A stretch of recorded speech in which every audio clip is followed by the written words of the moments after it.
and welcome to The Hill is Always Greener, a show where four friends have chill discussions about Sonic the Hedgehog to distract themselves from the inevitable passage of time and their own rapidly waning ability to relate to the youth and movies. Sorry, I didn't have anything prepared this time, but that's what we're talking about. Anyway, that doesn't really matter. Let's all go to the movies. No, it's the lobby. Shit, I don't know American things. Great, good thing I'm here to talk about this episode where we talk we about don't know a really that American either. thing. I learned about that jingle in the Aqua Teen Hunger Force movie film for theaters. Yeah, that's great. So who is this person who has introduced us? What is his name?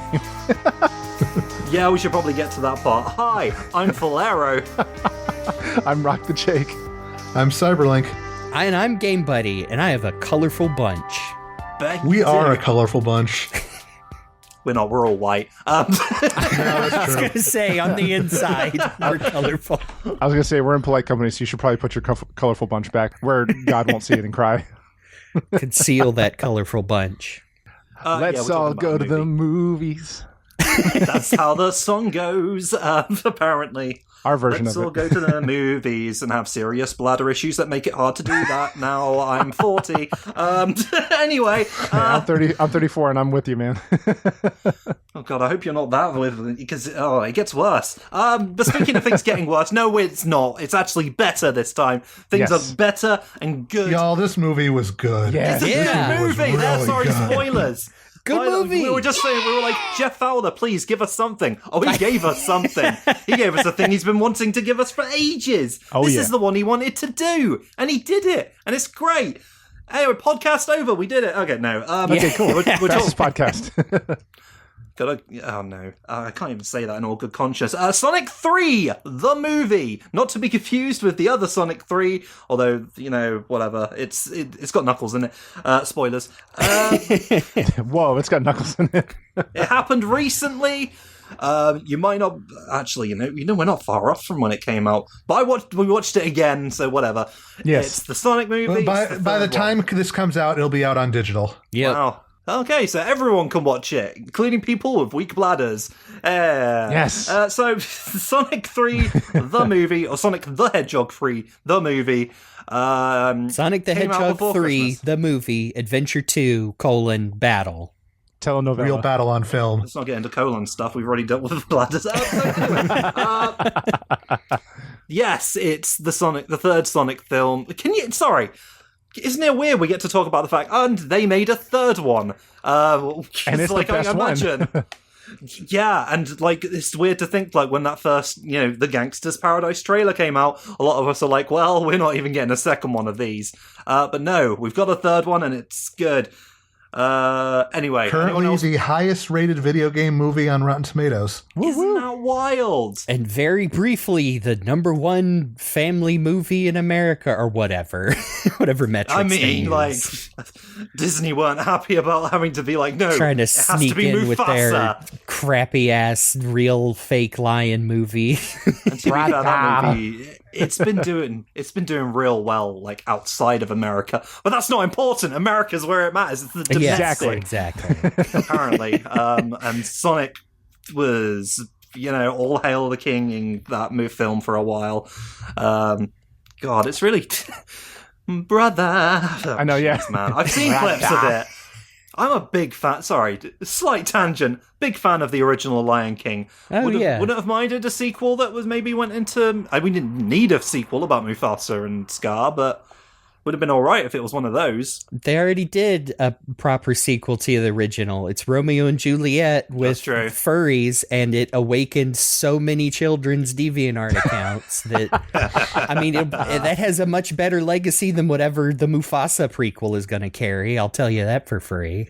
But speaking of inspiring children to open DeviantArt accounts, we're talking about Sonic the Hedgehog here today. Yeah, we are. Although at the beginning, we are definitely talking about Shadow the Hedgehog. Yes. That is right. So, I think to begin with, sorry everyone, we'll be a little bit vague to start for all those people who haven't seen it yet, so we're giving you our base recommendations and opinions about this film, so okay, I can go see it now without having it ruined, and then later on we will ruin it for you, so if you don't want that to happen, then don't stick around. But anyway, actually do stick around anyway. We like ruining things for you. Yeah. But it's a movie, and Shadow is right there from the off.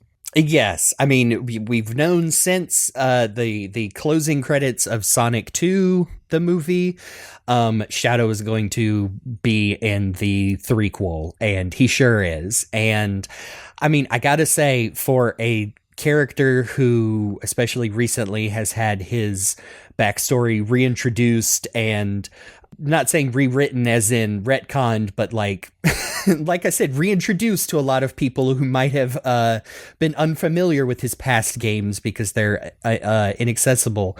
I think this movie does a really good job of inserting Shadow the Hedgehog, the brooding, meant to be take itself seriously video game character, into a movie with a couple of poop and fart jokes. And I was just very surprised how naturally it all kind of worked out. Like, I really think they had to sit down and basically decide not to completely change him to fit in this universe, and instead just kind of play it completely sincerely and straight. Like, we're not in spoilers yet, but it's all there, folks. Maria, the tragedy, his drive for revenge against Gunn and the world at whole, and I mean, it's Keanu, and he does. Yeah. It's a really good performance. I mean, I feel like you have to be on the Keanu train, and in fact, speaking of that, I will say, like, if you were not won over by the first two movies, this movie's also not going to be the one that, like, converts you. Like, I would say if you haven't seen those movies and you're curious about this one, it's hard not to say, like, this one's a pretty good jumping off point because it's the best one. I think I would say for myself, but I very much enjoyed it. I don't know if we want to also share our theater going experiences, but I went to my local fancy theater with the 4K projection screens, and they serve food, and I made a day of it. I got some onion rings and something called a Shadow the Hedgehog strawberry milkshake. Yeah, they were doing something like our local one. They had milkshake. They didn't do a Shadow. They did Sonic and Robotnik, and I don't remember what was in them, but one was blue and one was red. And I'm just like, come on, you gotta give us, the Shadow Yowie fans out there. They need while they go. Sonido refresher drinks at my theater. The other one was a Sonic blue raspberry latte or something with milk in it. So why does Sonic get the latte? Shadow likes coffee. Yeah, exactly. Well, I think it was a latte in name only. A latte because it had milk in it, not because it had coffee in it. Oh, okay. So, and technically speaking, that's what latte means. So they're not wrong. You almost got me there, but I realized my mistake. As a non-coffee drinker, I am speaking out of my butt the whole time anyway. But no, very, very fun theater going experience. Oh, I do have to share that I think there was a mother there with a group of, I want to say 10 kids, ages like 9 and under, and it was fine. But she had that shit locked down. Like, she came in there, made sure all the kids got to their seats closer to the front, and then sat on the back row on the other side of where we were to be like away from the kids. But she made sure like they all got their food and then was just sitting up there by herself. And like one kid would come up and be like, "Can I sit up here next to you?" And I think did briefly, or she might have said, "No, please go back to your seat." But no, it was super cute because there were a bunch of, at least 2 of them were dressed in like Sonic and Shadow hoodies. I couldn't tell if they were homemade or I'm like, that's pretty cool. The kids are all right. Exactly. Well, I mean, I can't say it was entirely the case for my screening. It wasn't that bad. My initial screening was okay. There was just, some kids aren't well looked after by their parents. They do. Some of the parents do not have it locked down, and therefore you have distractions. Whatever. It's a family movie. You're gonna get that. I remember reading that Jessamem, a friend of the show, did not have a fun time with their screening because of that, but worse. So, it's gonna happen when you're seeing a film for young people. Yeah, although I don't know what would be worse, just little kids being little kids, or like adult Sonic fans screaming about when they're gonna shoot Maria through the face on screen. Yeah, like that's the trade-off. Why do you think I went to the screening on the opening night that would have the fewest people? Yeah. And let's be fair. Oh, sorry, you were saying, Jake. I was just gonna say, I think Luke was trying to avoid the adults more than the children in this case. Exactly. And I will say, like, sometimes the adults are worse, even if they're not Sonic fans. So you know. I know. Yeah. I think we were playing the devil on your shoulder, Luke, when you were talking about, should I go to the early fan screening or wait and go in the middle of the day when no one will be there? Well, speaking of, Luke, how was your well, you and I both, let's see, how many of us here have had 2 screenings? Because I know Luke and I have, and also Chris has. So I guess, Jeremy, did you have a second screening? My second screening was literally today. Like, left it to the last minute, but I got to see it for the most part. I've technically seen it twice. End of sentence. My screenings were good. I went to a 9 p.m. screening on the 19th, like the night before it was technically supposed to open. It was basically me and like 6 other people, so I was able to get a spot roughly near the back so I could have my phone open and take notes while I was watching. Nice. Because I was like, I have a podcast. I have a responsibility. A consummate professional. Biggest bullshit I've ever said in my life. You have like a laminate badge, just like podcaster. I have to take notes. If I ever get a laminate badge with a podcaster written on it, you have 100% permission to shove me into a locker. I have a podcast. I have a responsibility. What a great phrase to yell at the police leading you away. You can't do this to me. I'm a podcaster. Do you know who My I opinion am? matters more than yours.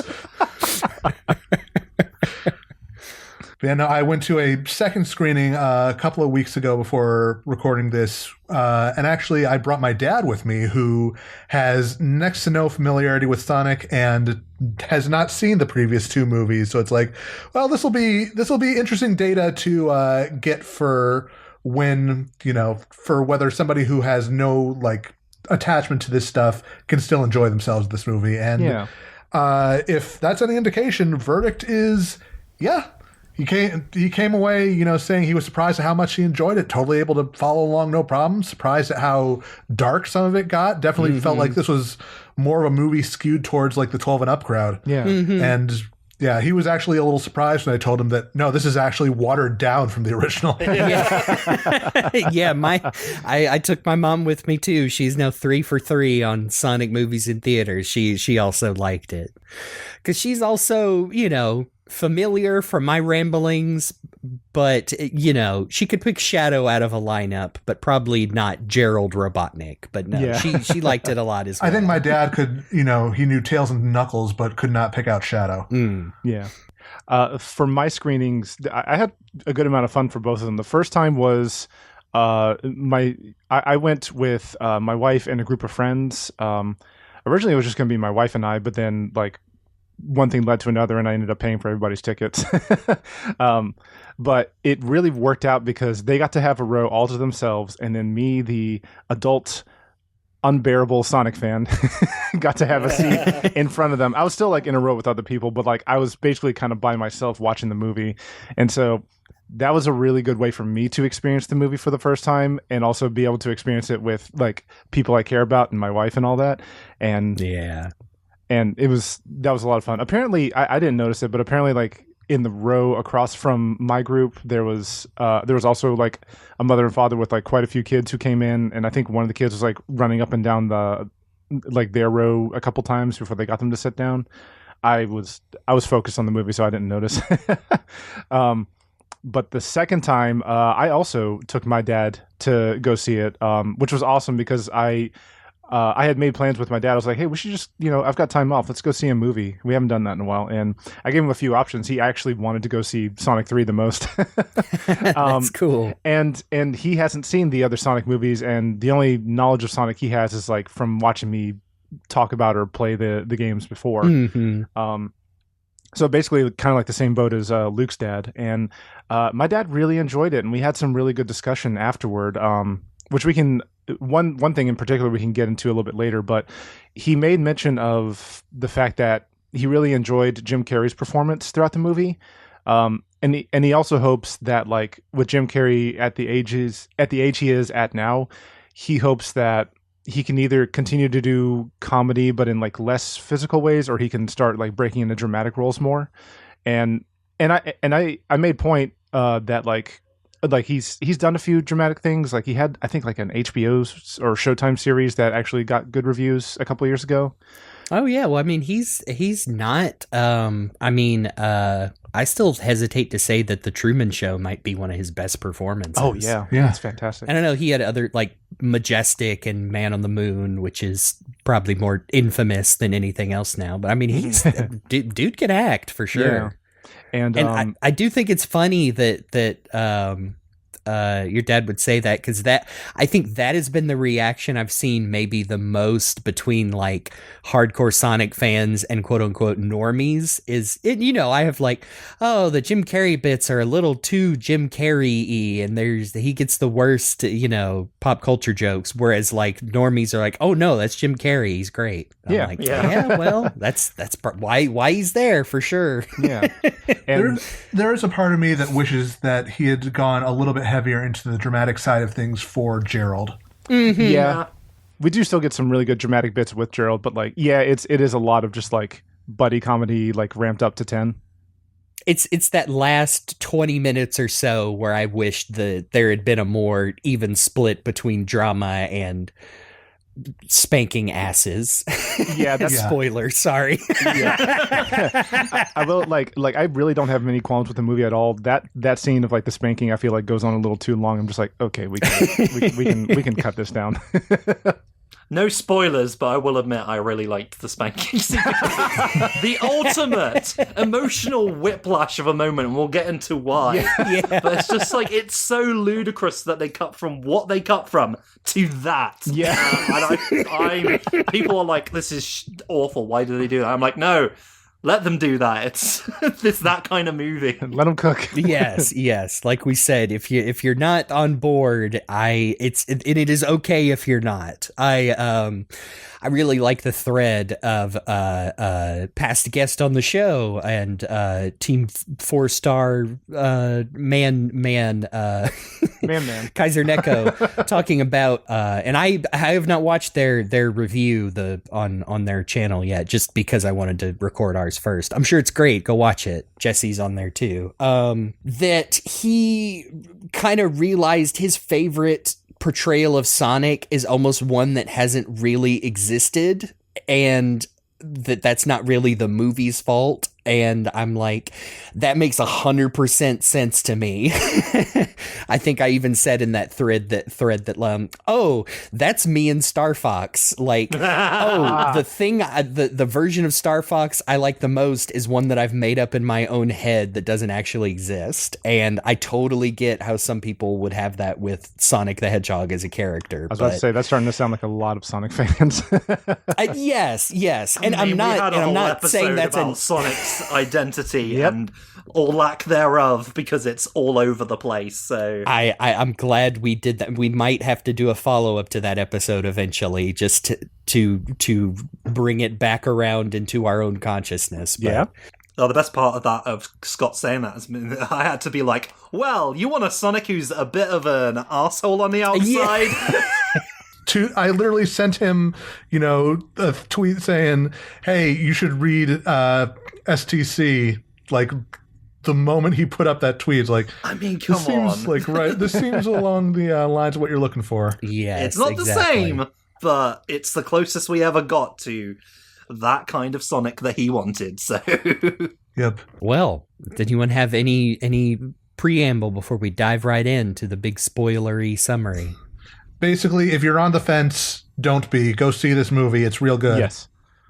Yeah, and like we said, by the time this is out, it'll be on digital. Get it there at the comfort of your own home. But I mean, I gotta say, and I can't wait to get into details with this. Blur, Marsda, I think I brought it up in Sonic 2 and other things. I think their work on the Deadpool movies absolutely can craft a beautiful modern action scene where you can actually tell what is going on. Yes. And no choreography has suffered for that, which makes it, it makes me want to go to like, generic action movie number 4, where it's just, they replace choreography with shaky cam and a cut every half second. And I'm like, what is wrong with y'all? Just do this. Just actually have somebody that knows what they're doing plan out your action sequences, and they will look great. Whether it's, 2 computer hedgehogs fighting or one guy in 2 different fat suits doing a choreographed laser dance. Honestly, that's one of my favorite parts of the movie. I'm sorry. I guess we are lightly dipping into spoilers now, but yeah. Just wanted to say that. Thing. Oh, sorry. You're saying. Carry on. No, just saying that blew me away. That like, oh, not only is this cool, like this is legit, like a greatly directed action scene. Mm-hmm. It is. One more thing, like one more question people might be asking is, do I need to see the Knuckles show before I watch this? And the answer to that, sorry, spoilers, you don't. I'm not saying none of that mattered, but we've gone into what that show is. We liked the show, yes. But you don't gotta sit through it. Literally, all you need to know from the show is Knuckles and Wade are friends, and Knuckles can set his fists on fire. I will say, if you like the Wade Whipple scene in this movie, if it's your favorite scene in the movie, you go, holy crap, I need more of that guy. Then give the Knuckles the Kid in the show a shot.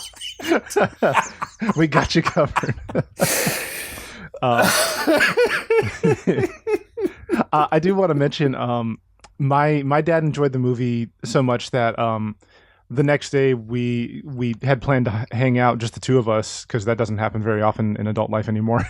And at one point while we were hanging out, he actually wanted to. Well, he even said it after we've watched the 3rd movie. He said he wanted to actually check out the other 2 movies. So we ended up watching the first movie, and like I made a comment to Luke earlier while we were just like hanging out before the show that like even back then in the first movie, like the CG, like it didn't look awful or anything. Like it still looked pretty good, especially for the time. But especially with like the direction of having human characters look at the proper eye line for, animated characters. But the 3rd movie is like leaps and bounds even better, and that's just awesome. It makes me happy. I think it's the composition. It's a combination of everything. Is the 3rd movie doesn't have as many scenes of just humans talking to our furry characters, but also that like the techniques and everything have just gotten better. Yeah. And I think it really. And our first movie suffered anyway because they had to change the model and set everything up differently as well. So now they have full grasp of what they need to do. Yeah. Yes. So, see our retrospective on that first movie with the aforementioned Kaiser Neko. I think it also really says something. I think it also really says something that a lot of, as you just said, like a lot of scenes in this movie do, like they do just have, Sonic and his friends or animated characters talking to each other, and it's not as reliant on humans in like almost every single scene. And it's good to know that. I guess what I can say from this is I'm glad like the major investors in the studios realize that both can exist and you can have a balance instead of having to like save money and have like human characters in there for the most part. Like I'm glad that we can have them have their own scenes. It's great. Yeah, you can say the Knuckles show. It's okay. We went through that too. No, I agree though, and I think it really helps make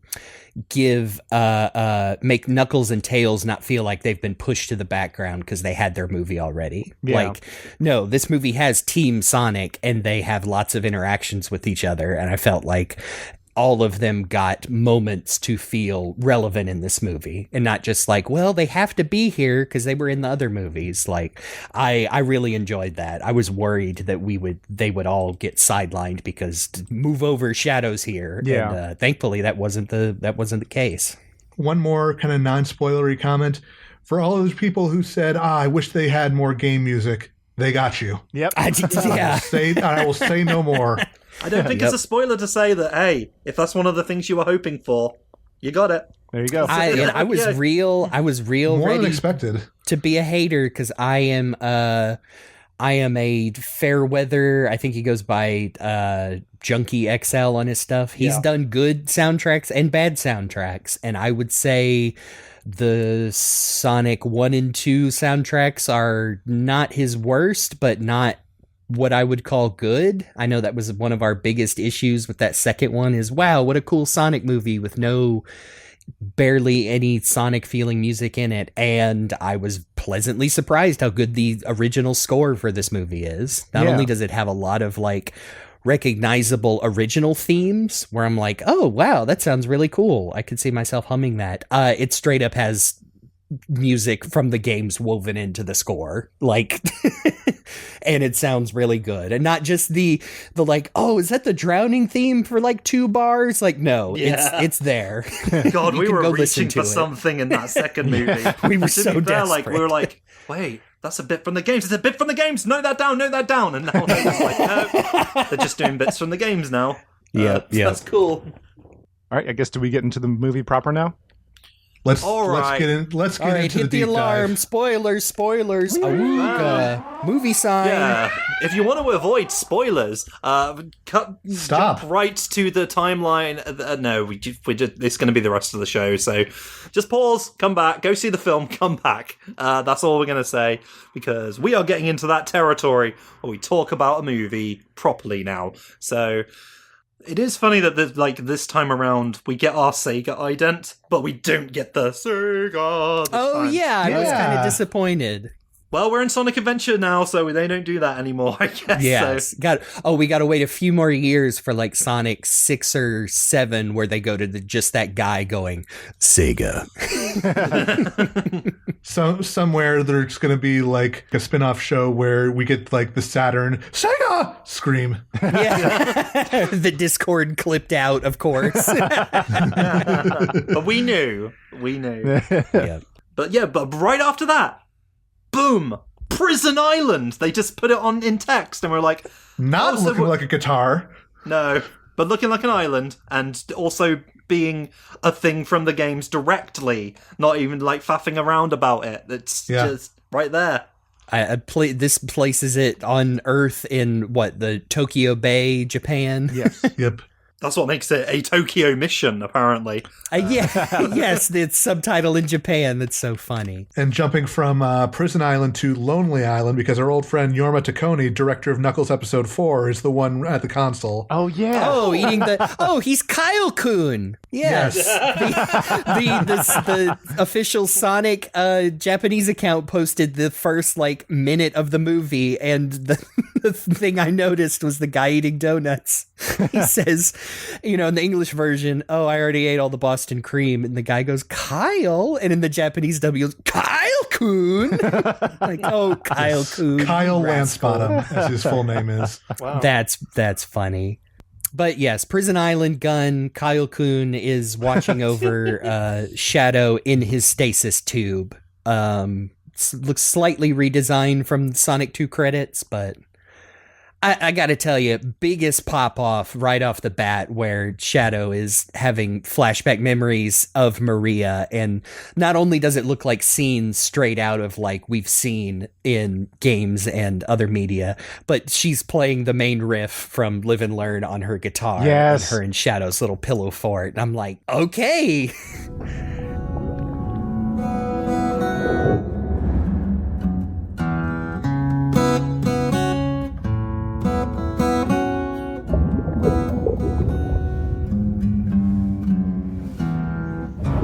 I love that this movie has turned Live and Learn into Shadow's leitmotif. Yes. So cool. And I mean, it's not explicit in this movie, but yes, that does seem to be like one of the lessons of the movie is, you've got to continue to live and learn how to, yeah, he's out there.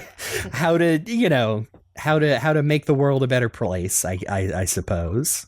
Yeah, it doesn't feel forced. I quite like that. No, not really. And it's just, like we said, it's nice to hear that music, and it comes up again and again. And yeah, it does. I like the score during this. It's mostly silent when Shadow breaks through and just annihilates these gun guys. Yeah. Like, in just a cartoony enough way to where you're like, are they dead? It's that guy that hit the window and peeled off like a bug dead? Yeah. But it's funny. Yeah. Like, I want to talk about that scene because I was talking about that with some friends recently. And in a broader context, when I look at like action and violent scenes in movie, and like I promise I'm not going into like a conservative adult thing of like no violence in movies or anything like that. I am trying to recontextualize violence in movies for myself to put it in a mind space of like imagining if that actually happened and like imagining like the ramifications of it. And I think because I've been going through that and because I've watched this scene, like it helped me reappreciate just how strong Shadow is and how important of a scene this is at the beginning, just to show how capable and how strong Shadow is, not with just the teleporting, but the fact that, yeah, that like the final gun soldier that he beats in that chamber, he hits him so hard that he makes him fly horizontal into a window screen, stay there for like 2.5 minutes, and then fall to the floor like a story. Yes. So, right as the punchline hits. And there's the police coming from. I'm right there with you. In fact, I think I said something similar in our Sonic 2 episode because it really seemed like they went out of their way after the first movie to not have realistic guns that shoot cartridges in these movies. Mm-hmm. It's like fancy laser stun weapons, which also means later when Shadow picks up a pistol, when he's on his gun motorcycle, I can go, holy shit, they gave him a gun. I'm so happy. Yes. But also glad it's not a real gun because it's just different. Like, I think I said that like, oh, I'm fine in Sonic games and Sonic X, like, having real guns because, I mean, it's a cartoon. But same thing, like, yeah, maybe we shouldn't have the realistic weapons in a movie for kids that is not focusing on that, especially since I mean they sure do seem to be downplaying the fact that like Tom Wachowski and Wade Whipple are cops. Like technically they are almost still no mention of it. It's just the funny donut lord nickname. Yes. So yeah, they're not like carrying their Glocks anymore. Which is probably good with Wade because that guy's a Deadeye. Yes, we definitely have gone over how Wade had the choice to end the Sonic movie franchise right there by hitting Ivar Robotnik dead through the forehead. He chose to hold back. No, I agree that this is such a strong introduction for Shadow because, I mean, he's immediately doing Shadow things. He's doing the intro from Shadow 05, his teleport back kicks. I like the bit of score when he busts out the wall of Prison Island before he runs on the water, giving a excellent trailer shot because it just reminds me of I'm sure it's it's not in the credits, so it's not exactly, but it just reminds me of the very intro to I Am All of Me, that heavy percussion. Plus, he's a wet boy now. He's like a wet dog Shadow, and it looks great. He's just come out of the capsule, and he's all soaked, and his fur looks great, and it's wonderful. I know, and then just after this, we get him walking through the streets of Tokyo, like Luke said earlier, like a Kingdom Hearts character in the rain, scowling next to regular humans. It's so good. Yeah, and like since you mentioned him running on the water, I want to say like I really love how much they incorporated his air boots in the movie and just how good they got the skating animation to look for him. Like it doesn't look goofy, it looks just on point. I really, really love it. It looks absolutely fantastic. And it shouldn't. And it shouldn't. He's roller skating. But we've got context for why he roller skates as well, I guess. Yeah. Yes. Not as explicit as Maria accidentally designing his air shoes, but pretty close. And then after our big logo drop, we get back to the good old boys, Team Sonic, having a friendly race in the Green Hill Woods with Tom and Maddie. And this is another pretty cute scene. By the way, I suppose it's worth talking about. If everyone was expecting Sonic to have grown into the Sonic that we all want to... Well, not we all want to see, but the Sonic from the games, after being a bit of a motor-mouth chatterbox, silly pop culture dropping guy throughout those first two movies. Come on. They're not going to do that. He's still that guy, and I think it's fun. Yeah. I agree, and I do think, especially after just watching it again, I do think by the end we do see a more Sonic taking things seriously. Yeah. You had some of that at the end of Sonic 2 when he's supersonic, and you're like, oh my goodness, he's serious. But no, there is some actual human emotions going through this Sonic. Yeah. He's not just the motor mouth he is. If I had to really make a comparison, I would say it's kind of like Sonic Prime Sonic, where I'm like, this is a good performance and it has really strong areas, but it also is not, like you said, it is not the Sonic the Hedgehog. This is movie Sonic. He's always going to be like this. Yeah. Occasionally he will have lots of stuff in common with, your modern game Sonics or whatnot. But no, we've talked about, this is its own thing. This is movie Sonic. I think sometimes it is exacerbated by, as much as I love Tails in these movies, and I do think Tails gets a lot of cool things to do, Tails is just Tails from the video games. And pretty much. Sometimes that will make me stop and go and I wish Sonic hadn't made that joke because that wasn't cool. But then I'm not, like I said, I'm not the 9-year-old in the Sonic hoodie in the movie theater that probably couldn't care less about any of that. But no, I still really like him in this movie. Like Ben Schwartz, he's still putting the work in. Oh yeah. Don't get me wrong when I say sometimes I don't like all the cringy jokes Sonic makes. I don't think that's a Ben Schwartz thing at all. I think he's going for it. I mean, Ben Schwartz loves being Sonic. If you've seen any of his interviews, ever since these movies comes out, he knows his Sonic. He enjoys Sonic. He's there for Sonic and he's going to give it his all. And just sometimes he's going to have to read some really bad dialogue, but whatever. Yeah. Yes.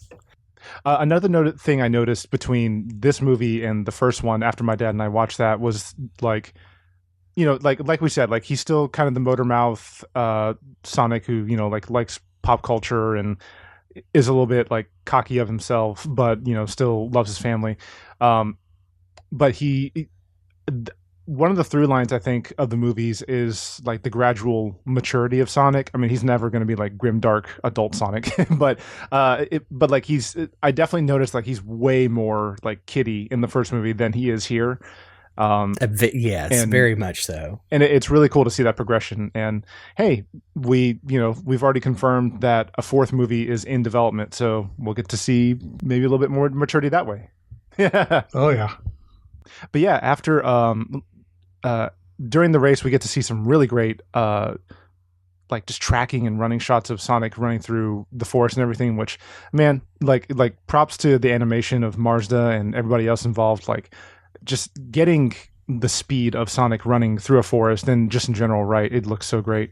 I know. I'd like to think that that goalpost he runs by was left over from Knuckles' training. Oh yeah, training in the first episode of the Knuckles show.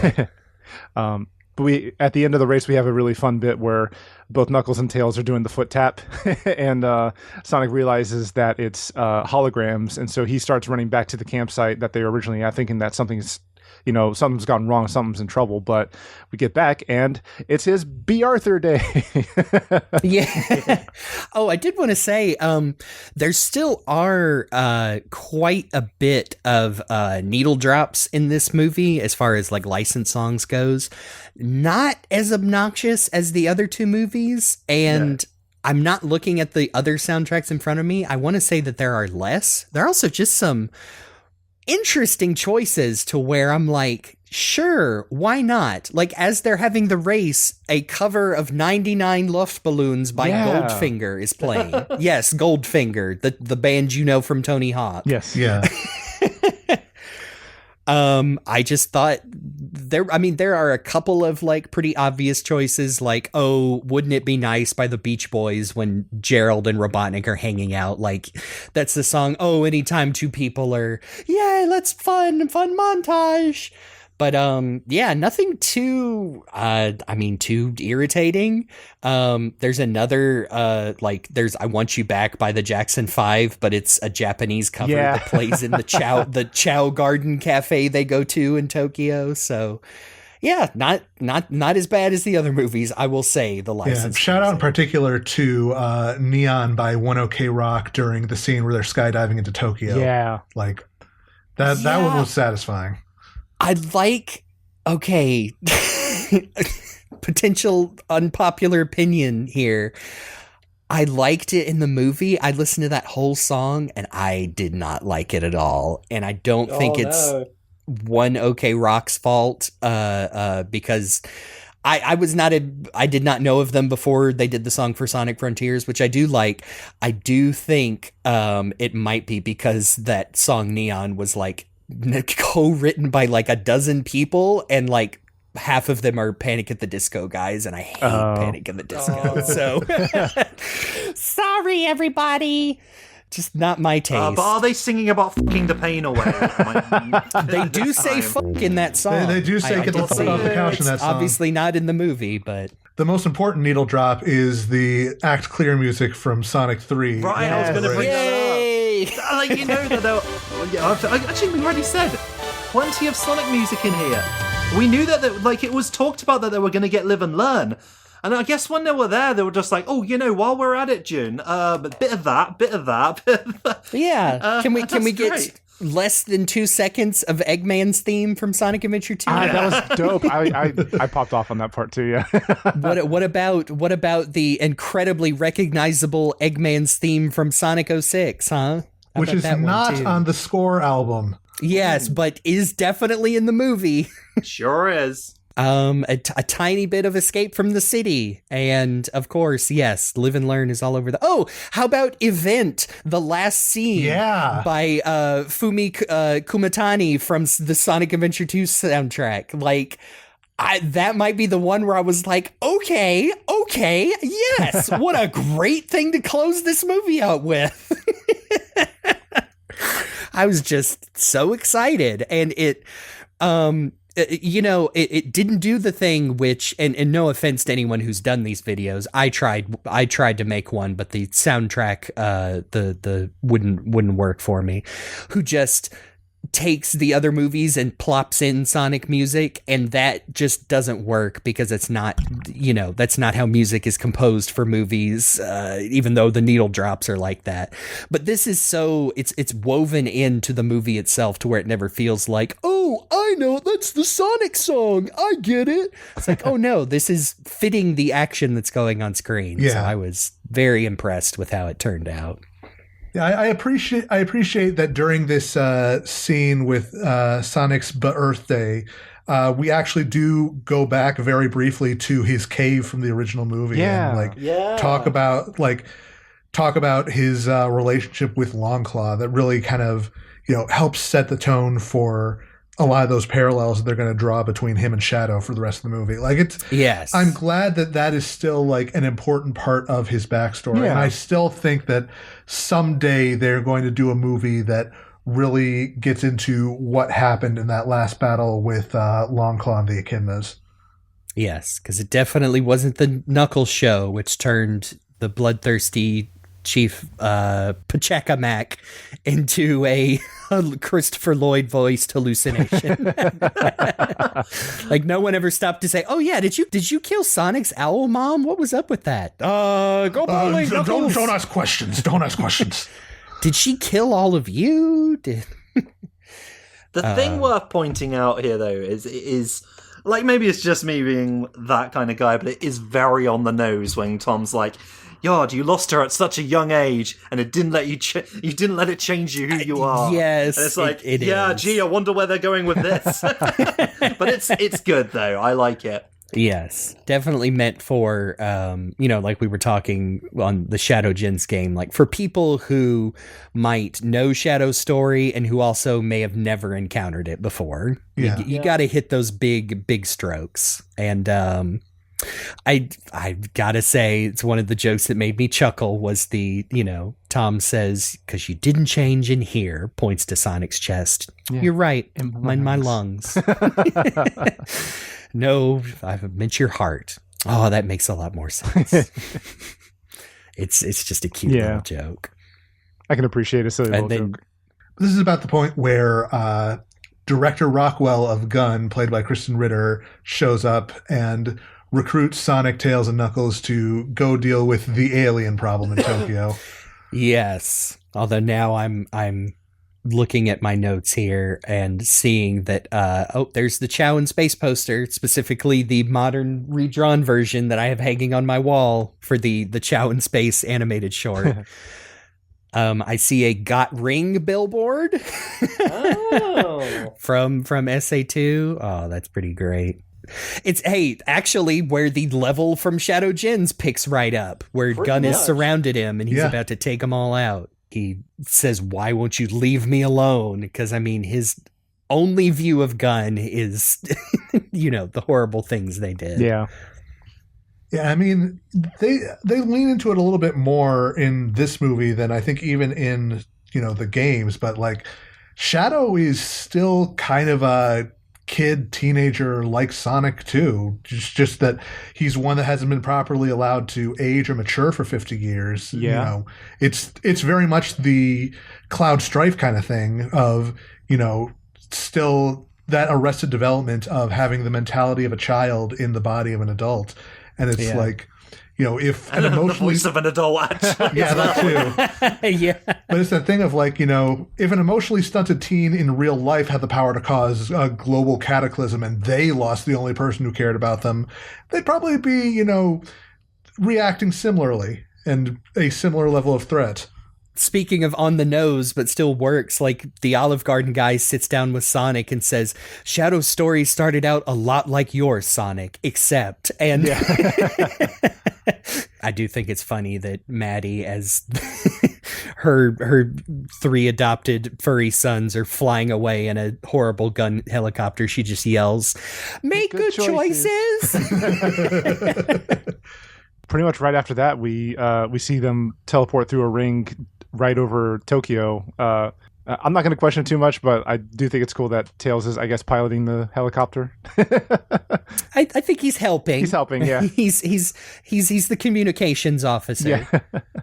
But we get before they hop out of the helicopter to get to the scene of crisis, we do get a great scene where we get dialogue literally just lifted right from SA2. Talk about low-budget flights. No food or movies? We're out of here.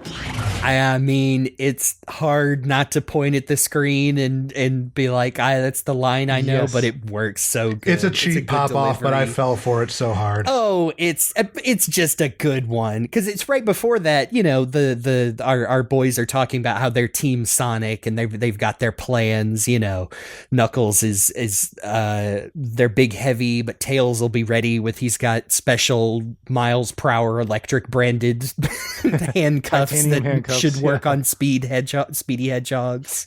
Yeah. I think that reference works as well as it does because it's not like the first thing in the scene. Like it's actually the last thing in the scene before they hop out of the helicopter. It's like the cap off of it. Oh, yes. I also appreciate, speaking of Knuckles, that like I feel like his joke about being 1,000,000% muscle, I feel like that's a joke that could get very old very quickly. But they make reference to it in the helicopter. Then when they finally land on the ground, a tank. Is it a tank or a car? I think it's a tank. It's like a big armored car. Yeah, a big armored car. Like, I don't know what you call that. Yeah, it like just flies at them, and then Knuckles catches it, and then like it's backing up his joke of 1,000,000%. See, I like it because I think if you were writing a hacky one-note Knuckles, the joke would be he catches it, starts saying that, and then it falls on him because he's a big, stupid, idiot moron. Yeah. But no, I think they've actually balanced out, like, I think... and again, just speaking for myself, but some people's like biggest criticisms of like, okay, Knuckles is Worf and he doesn't understand things on Earth. But now I think they have a balance where, yes, he still gets some funny lines that is from his like misunderstanding of Earth social cues. But no, that this is obviously a character who has grown a little bit in between these movies and his own miniseries, but you know, not that much. I was gonna say, just a little. That was kind of that whole show. Just know that Knuckles has seen the film Pretty Woman by this point and enjoyed it. And he knows at least a little bit about the plight of the Jews through history. Yeah. And he likes challah bread. Yes. Yeah. Challah bread and grapes. Did you know that? Loves those grapes. Sidebar, I can't like even like after that show, like I still hear Knuckles' name as Knuckles in my head. Yes. And Wade Whipple's mom. I'll never stop hearing it was good, by the way. I'm sorry, everyone. We keep going on about it. I like the bit with the Jewish mother. Yes, she's funny. Fantastic. No, and unfortunately, you know, doesn't show up here. Maybe Sonic 4, maybe the credit stinger for Sonic 5 will bring her back. Maybe Knuckles season 2. Yeah. Hey, they said, you know, they announced some kind of Shadow spin-off project, so who knows? Can't wait to see which different religion family Shadow ends up hanging out with. I already made my joke about the Shadow spin-off in our Knuckles episode, so I'm not going to repeat it. I'll say a new one and say Shadow goes and hangs out with Crazy Carl in the woods, and he reveals himself to be a Unitarian. It's always Crazy Carl. Bring back Crazy Carl. And he gets to live in a cave in this one because they're allowed to do whatever they want with these movies, it seems. So. I'm Boom Shadow now. I do think we kind of steamrolled over the fact Kristen Ritter is in this movie, and I like Kristen Ritter a lot. She is just a great actress in general. I remember I think I first saw her on Breaking Bad, and then in when Marvel was doing Netflix shows. AKA Jessica Jones, yeah. Yes, really like Jessica Jones. She really carried that show. She doesn't really do much in this movie, unfortunately. Yeah, Rockwell feels a little undercooked, but I feel like they've got like bigger plans for her in a future movie. I would think so. I mean, I made the joke, I think already in a recording that I was waiting for her to fall into like a pit of green goo and erotically but tastefully transform into Rouge the Bat, but that didn't happen.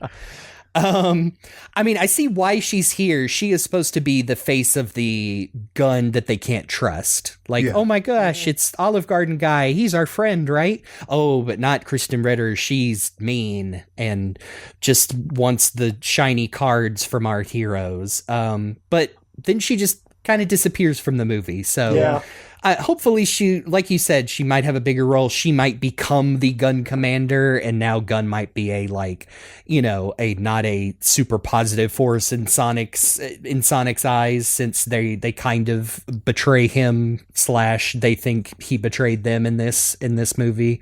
It is kind of like they're implying that there is some bad shit going on with Gun, and we're not going to elaborate on it further yet. I have my theories.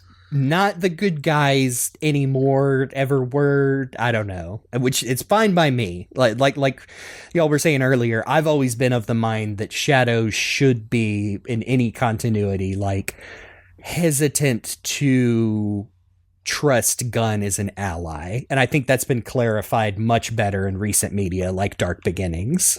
Well, the problem was is he encountered Gun in his own game, and then he realized after, no, I shouldn't have Gun. I'm going to not use Gun anymore. But he uses Gun in this movie.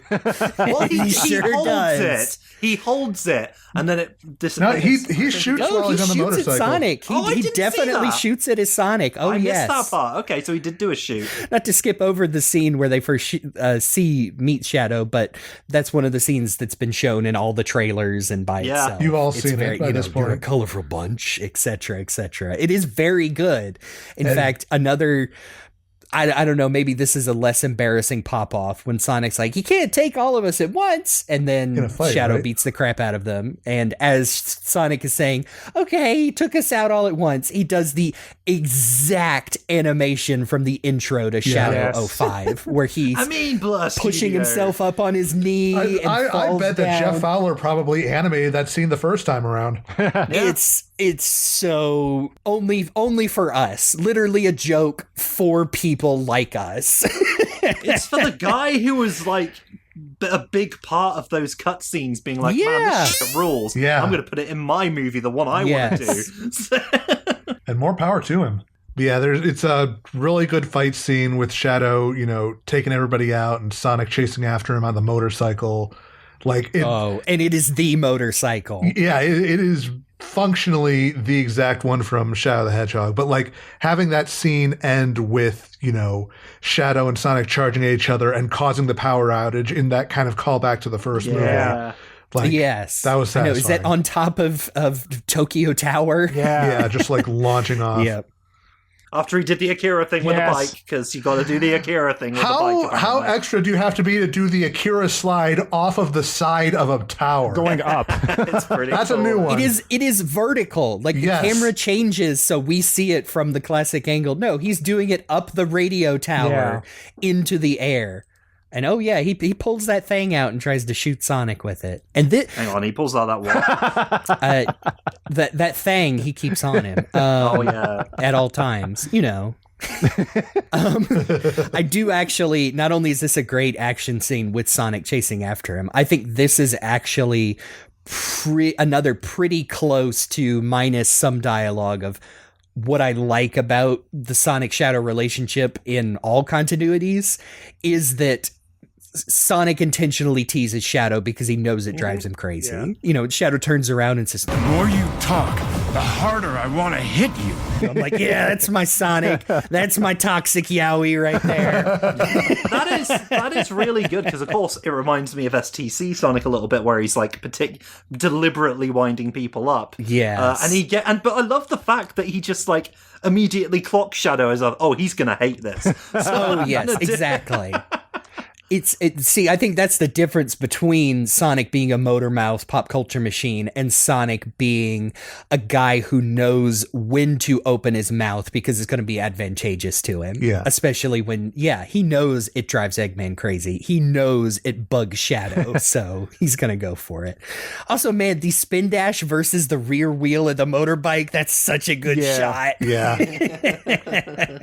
And speaking of the bike, I can't remember which episode of our podcast I mentioned this concept, but I think I'm pretty sure I talked before about the concept of the fact that even in the first movie, we've seen that Sonic and the other characters have some sort of accountability and control over their powers. Because in the first movie, Sonic pulls his power back from Robotnik's vehicle near the end, and so flash forward to this movie, and we see Shadow put some of his energy into the rear wheel of the motorcycle, which is how he gets up the sky tower. And I think that's super cool that they're continuing to incorporate that and use that energy that's kind of unique to these movies into neat action scenes like this. And I can't remember if in the other movies it was called Chaos Energy, but by the end of this movie, Gerald straight up calls it Chaos Energy. Yeah. Shadow is also, like you said, the motorcycle sets up the Eclipse Cannon later and basically gets its massive energy boost from Shadow himself, which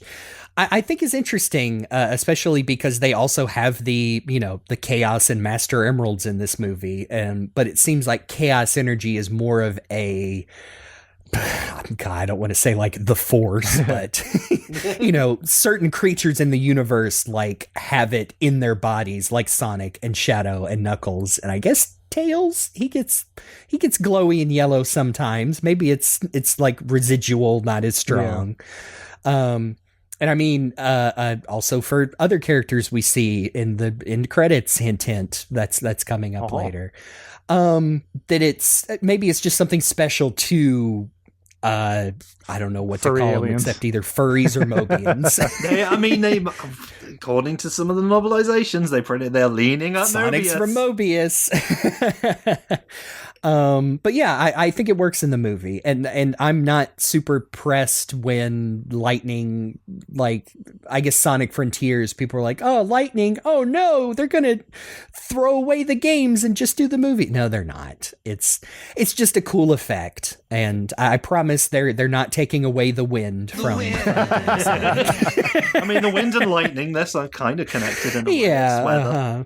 Yeah, they did kind of show that in the other movies because, like, Sonic's power can knock out power grids.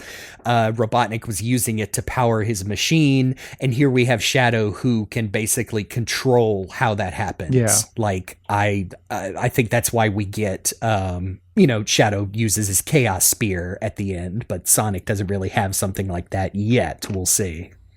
I like the idea of chaos energy in general. It's something I've used in my fan fiction before because it's come up before, but it doesn't get much mention these days apart from, like, the Chaos Emeralds and whatnot. Mm-hmm. It's just like, I don't know. It turns the weird sort of like not really... The powers that Sonic have are just things that Sonic has for the most part, unless he's using the Chaos Emerald. So now it gives us a palpable form of what that is, and that works for a largely visual medium where they're trying to get across so much in 90 minutes in this case. Yes. If you wanted to dig down to it, you could probably work out that, like, oh, well, the Master and the Chaos Emeralds in the movie, it's like instead of a conduit, it's like a forcing, magnifying, like, prism for chaos energy. So maybe it focuses Sonic's innate energy so much that, it turns him into a golden god, like they say. And also why Shadow can just straight up doing it without even thinking about it too hard. Anyway, there's more movie that we need to get to, I think. Oh, yeah. Oh, yes. Hey, they're in the Chow Garden. Oh, my God. Everybody, it's the Chow. Way of working them in this, they're just fictional characters. They fictional mascot characters made in Japan. Well, yeah, they might as well be. Yeah. But it's great, though.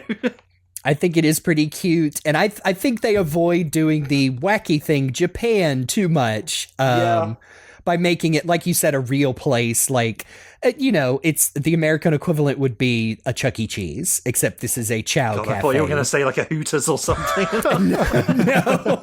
No, they already did that tie-in. Yeah, they did that already. Okay, not only the Chow introduced, but it's the Olive Garden guy. Yes, Oliver Garden. I mean, Commander Walters. Yeah, man. And of course, he shows up to just lore drop this traumatic backstory of Shadow in the middle of this really cheerful little cafe that they go to, and that's on purpose. You know it is. Oh, it's on purpose because it draws a great contrast, because then the cafe gets attacked by seemingly Eggman's robots, and then the Olive Garden guy fucking dies on screen. And this actor, I'm sorry, let me get his name real quick. Tom Butler just absolutely sells it. Like, what a consummate professional. And I mean, I thought that in the second movie where he went from just being a gag at the end for, here's an Olive Garden gift card, and the whole audience is like, what the hell? And now he's the beloved character. My dad, when he offered the Olive Garden gift card, my dad had a really good laugh out of that. I mean, it is pretty funny in my opinion. There was a part of me that was thinking when he was reaching into his pocket, is he pulling out an Olive Garden gift card? It is in that nice leather card holder with the gun logo on it. Somebody needs to make that edit. He has a whole desk drawer full of those, and he was like, okay, need to make sure I grab the secret Eclipse Cannon key and not the Olive Garden gift card stockpile. But yes, he does inform Team Sonic about Shadow's tragic backstory and how he was actually there working at the secret gun research base when they found Shadow in a meteor that looks, I mean, it's a little black comedy spiky, but it made me go, oh, are we going there? So this is where things are differing now, but kind of not. Obviously, like, for the sake of storytelling here, they've made it so Shadow was not just created in a lab, because it's always been a bit weird that they made the ultimate life form in a lab, and he's a Sonic. I suppose you could say, well, that's just how it is. We definitely didn't look at any ancient murals that had a hedgehog on it. Definitely didn't do that for sure. It really feels like they took all of the most important bits of Shadow's backstory and just streamlined them in a way that is both consistent with the movies as they've been established thus far, and also just in a way that is easy to follow compared to the piles upon piles of retcons that the games have, yes. And I was actually saying to y'all before we started recording that after my second viewing, I really was thinking, after my first viewing, I thought, okay, Maria Robotnik is in this movie. She is Shadow's, one of his greatest and only friend who is kind to him. She does die, but they don't go into, she does not have the terminal disease that she has in the games. Yeah. And I was walking out thinking, well, does that take away from this portrayal of Shadow? And then I realized my second viewing, no, because the point is to draw that parallel between Sonic's found family and Shadow's found family. That's what's important. You don't need to have him be like created for the sake of saving Maria and all that sort of stuff. It's great in the story. I like the way they elaborate it in Gerald's journal, but it wasn't needed here. But at the same time, we can just go into it because it's not that long when we get the other flashback. I have never felt more believing of the relationship between Shadow and Maria than I do during this movie. I have to say, as much as the recent stuff in Shadow Generations and Dark Beginnings were good, let's be honest, even now, Maria is sort of held up on a pedestal as this kind of Christ-like being.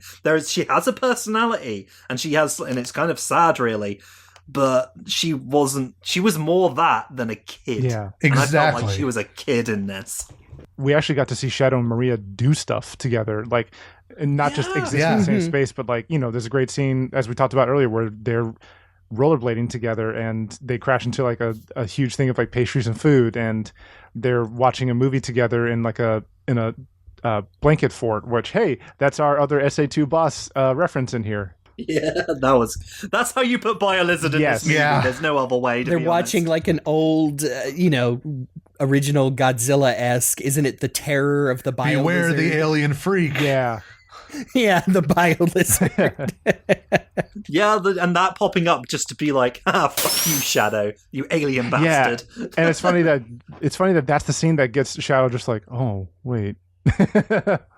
Yes, exactly. I love that it's not just an Easter egg. It's like, no, he brings it up later. He says, what if I'm just a horrible alien like that monster in the movie we watched? And I 100% agree with you that it's so good to see Maria, acting like a real, an actual live action child. Yeah. I mean, like you said, the story of her in the games is great. It's also been told to us over the course of decades in the games, and has only just now basically been connected into one narrative where we've gotten to know like her personality outside of, like you said, being a sacrifice so Shadow can save the world someday. Yeah. And the actress that plays Maria does a really good job. I was trying to make sure to get her name. Alila Brown. I only know her as young Furiosa. Oh wow, yeah, she's really good in that too. But it's just her subtle. She actually doesn't have a ton of lines, but she has a ton of reaction shots. But I really think with the first scene between her and Shadow, there's no dialogue. It's just those two sort of interact, and it's the facial expressions between them that just communicate so much. He's floating in his green Jello tube and is just scowling at her, and then she makes the face back at him and then draws the funny little like space rabbit graffiti and just starts trying to get him to laugh. And I really like that. When they sneak out, Shadow's got all of the diodes hooked up to him. They're taking his vitals, and she pops up behind the desk right in front of him and wiggles her eyebrows. It's really funny. And then they escape off to tie a rope around Shadow so he can jet around and pull her on her roller skates. But yeah, really cute. And I mean, I think, like I said, does a good job of establishing that same rapport we get from lots of like flashbacks in SA2 and like the Sonic X adaptation. Like, oh, okay, she was like the only one that treated him like a real person. Yeah. Aside from potentially Gerald, it's kind of dubious in this movie. That's what's interesting though, is the big difference is no space colony arc here. It's all on the Earth. So what we get is this kind of flip scene where she's bringing him up onto the surface when she steals that pass from that one researcher.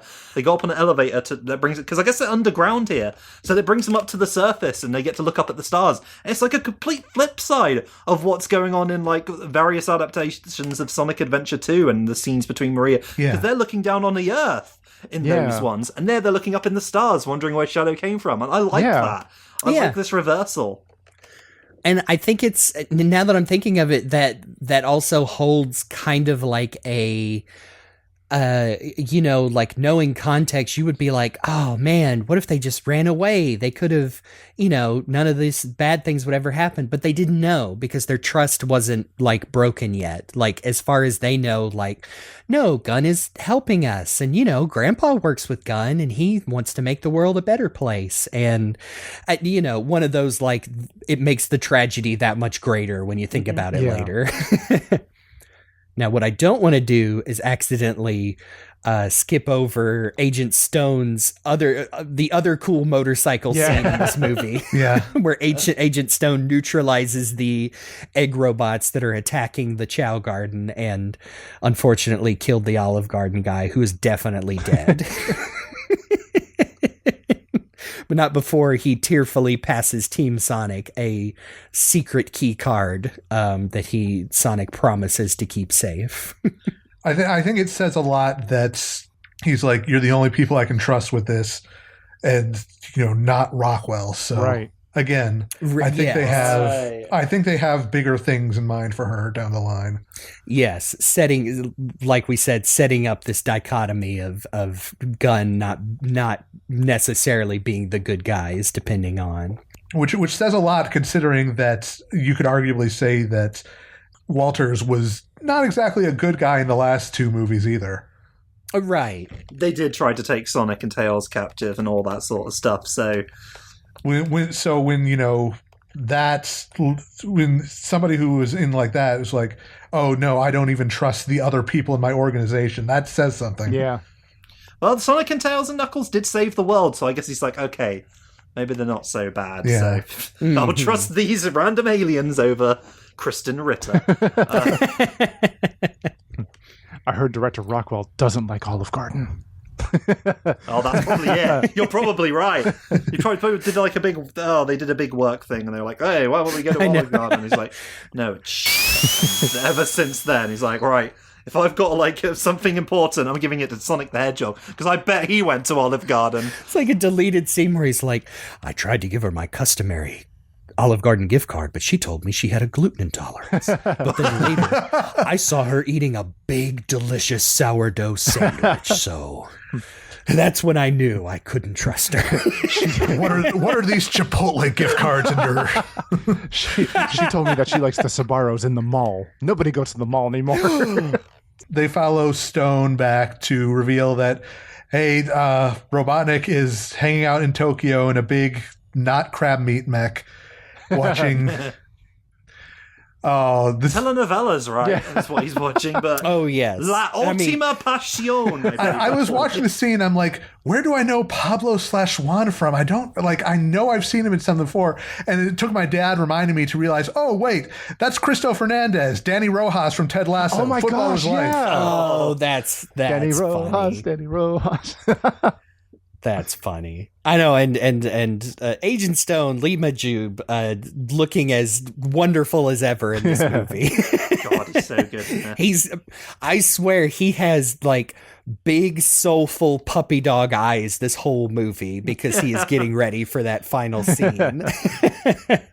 Oh, this really, and we see what Robotnik's been up to, and it's just, he's living like me now. Oh no. No, it's not quite. But like when he's like, let everything go. And I know there's the whole thing about, fat jokes. If you get fat, then you're a leech on society and all that sort of stuff. But he's just given up. Yeah. And I do like how he does at least kind of play with that when, he turns around and they react and he says something like, well, maybe this is me not giving a damn about what you think I look like, or something like that. Yeah. And it's pretty good. When the egg drone comes by and it's got it's a microwave in it and all the food is crusted and on the inside. burrito. I've seen ones like that. I think my family had one like that. I was like, well, this is getting clean before I use it. Oh, it's awful. I think it's a balance between like, oh, he's fat and it's funny, and like, no, man, you've got a problem. Yeah. Like this isn't even normal. Like trash all over all the consoles and the floor. This is probably after Agent Stone has tried to clean up a little bit. Yeah. It's just that pervasive of a problem. It's like the Hydra. Pick up one piece of trash, two more take its place. Also, he heats a burrito. He takes the time to like squirt a bunch of different condiments on it, takes one bite, and then just throws it on the floor. Yes. Like the last movie, it is also just a fun way to get him to look more like Game Eggman. But he has grown out his hair and mustache and beard and everything, and it's quite unsettling to see that. But I think it pays off for me at the end where we have like as pretty close to just his outfit from the games. That was awesome. And also Gerald gets one, and I'm like, oh man, I want one. Like in the movie theater, I leaned over to my dad and I was like, that's the actual outfit that he wore in the games. I tried to behave myself and not be like the unbearable Sonic there, but that was one of those moments where I was just like, that's the outfit. He did the thing. Trust me, there are many times when I'm like, oh, it's the thing, and I have to be quiet whilst saying it to Jackie, who knows. Yeah. She knows. Yeah. Why am I explaining it to her? It's just that joy. You want like that, have the communal, just like, look. No, for sure. Yes, but they do reveal to Eggman that someone... And we didn't say at the beginning, Shadow's freed because someone using a Dr. Eggman logo hacked into their systems to release him. And also, not Eggman has been using his robot, so he's furious. His babies. Isn't it interesting that in this one, it's Robotnik who's got the faker? That's a good point. You know what? Yeah. You're right. They just straight up don't do that. Nobody mistakes Shadow for Sonic. The closest they get is like at the beginning where it's like, why do you look like me? Yeah. I'll ask the questions around here. Who are you? Why do you look like me? This is a waste of time. A question which Sonic fans have been asking for years Yep. and never had answered. And now the answer, I guess, is basically either Shadow was abducted from Sonic's homeworld and experimented on by the Black Arms, or the Black Arms designed him to look like somebody from Sonic's planet. Or they're both Black Doom's sons. Oh. Then we get to do the whole long lost dad thing again in Sonic 8. But yeah, they basically have to be like, I'll do it on one condition, says Robotnik, and of course it's to give him a spike so he can do that thing that he loves to do So in he the can films. lick Get it. juiced. Let me get a glow up montage set to a Prodigy song. where Lee Majube legitimately cuts the hair of Robotnik. I didn't know that it wasn't. Yeah, no, that was him cutting Jim Carrey's real hair. Yes. Jim Carrey, like, putting the trust in his hands, and he does a fantastic, very, very sexual job. Yes, I was about to. I remember watching, thinking, "Wow, that sure looks real. That's a good wig cap." And there's a few behind the scenes videos of the making of Sonic 3 on YouTube, and one of them has that whole like scene, but behind the scenes of it, of him like shaving his head, and like he really is shaving Jim Carrey's head. Jim Carrey let his hair grow that long just for that scene, and that's great. A little bit of extra fan service where Eggman rips Agent Stone's shirt off to provide extra sewing material to take out his burned and ruined Robotnik outfit from the end of the last movie.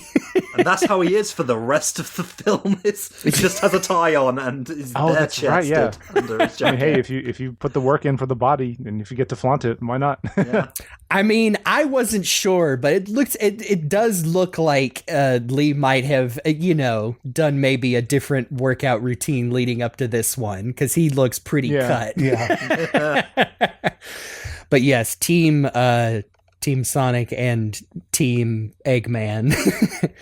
And here is the aforementioned other flashback we were talking about, where we see Maria and Shadow meet. But yes, they do track down the signals from Eggman's robot to the destroyed gun lab in the middle of this mountain range, which has been there since the 70s. And by the way, you can tell from the decorations inside.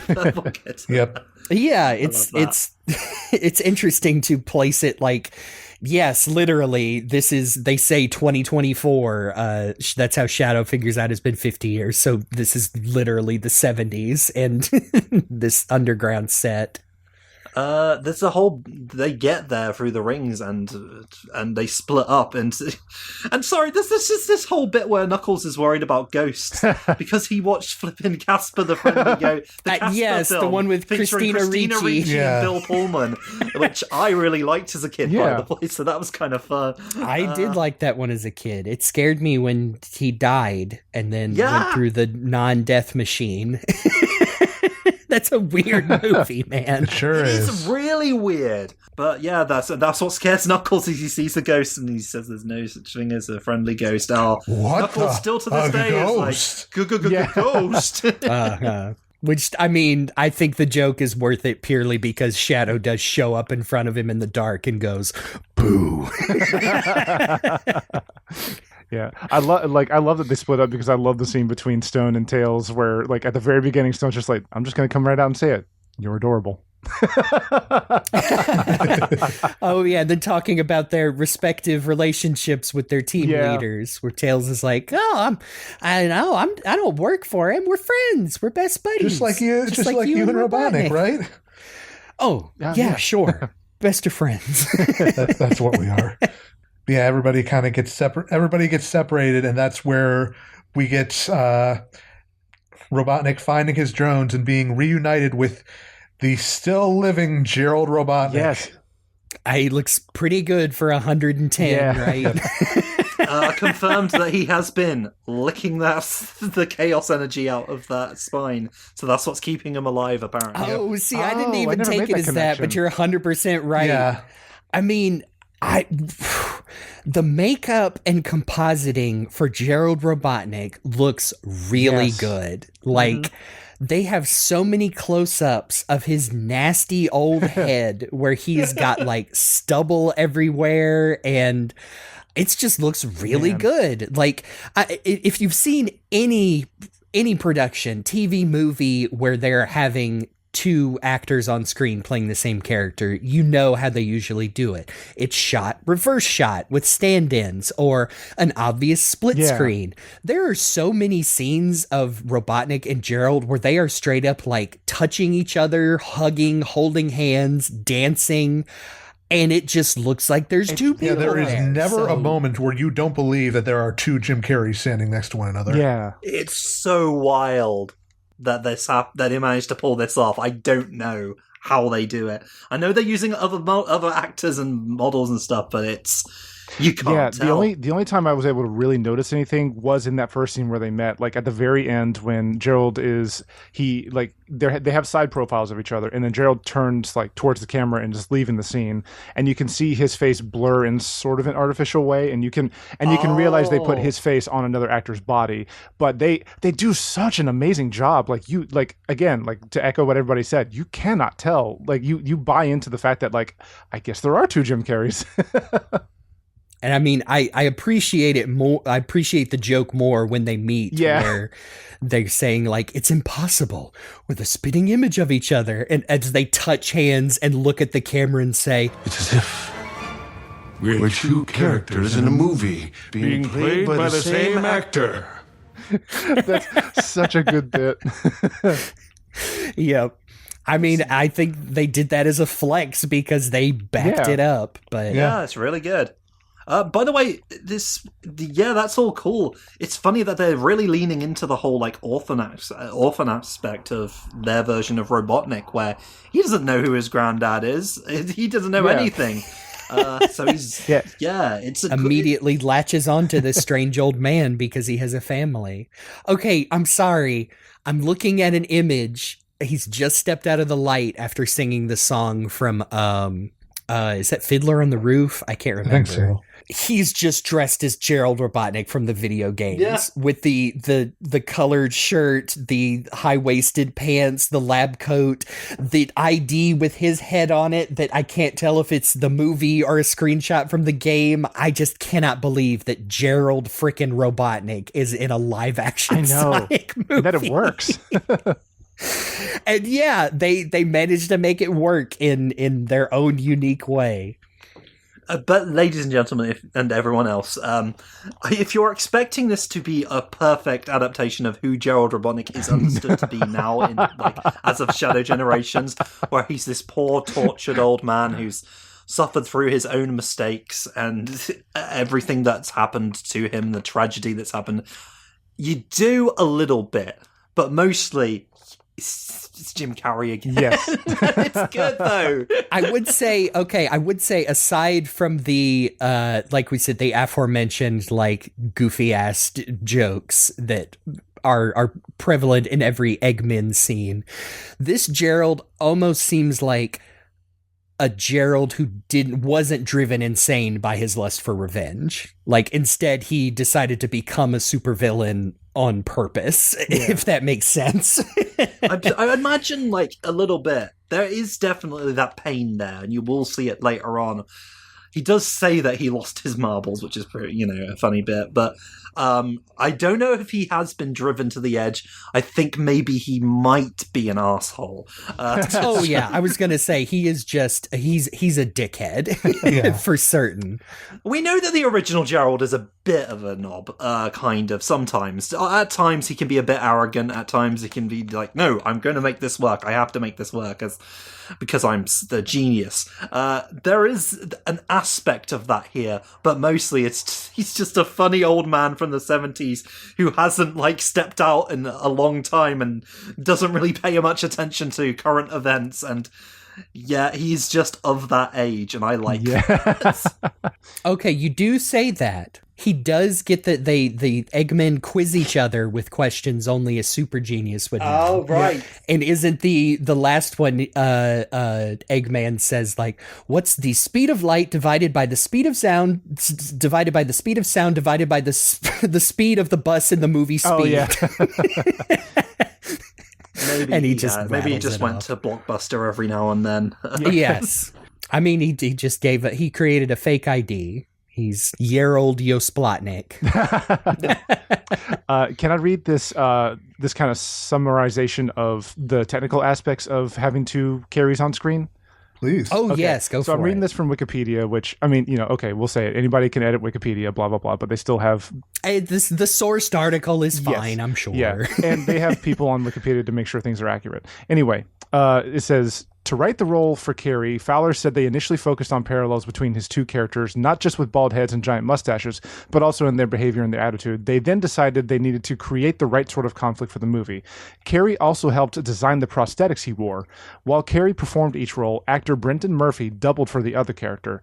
During each performance, Carrey informed Murphy how he would be doing the other, a system the former said was very technically difficult, especially considering that he was interacting with a pre-recorded voice track of the opposite character during his performances. Oh, wow. So the dedication is amazing. Jim Carrey's fingerprints are also all over like the Robotnik stuff. I think he's literally credited not only as Robotnik and Gerald, but as a creative consultant in the movie. Yep. Which I guess means this is part of why they managed to gearing him back for this. Is like, okay, I will do it, but I'm gonna do it my way. And yeah, fair enough, you do that.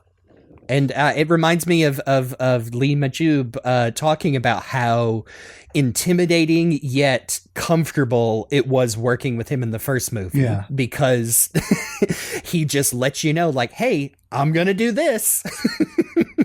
React. But, I mean, it is just interesting that, like, these movies seem very fun to work on for everybody involved. And, like, I'm glad. Like, not to, we were talking about at the beginning, like, oh, it made $100 bajillion instead of Mufasa. Like, not to sound like, oh, these corporations sure are not. Like, no, I'm talking about the people making the movie. Mm-hmm. I'm glad the creative parts of it seem to be, like, entertaining, and as I would like to think they all take care of each other. There are so many people involved in making these movies what they are on the creative side, from the like special effects folks to the Sonic movie series producer now, Tyson Hess. Yes.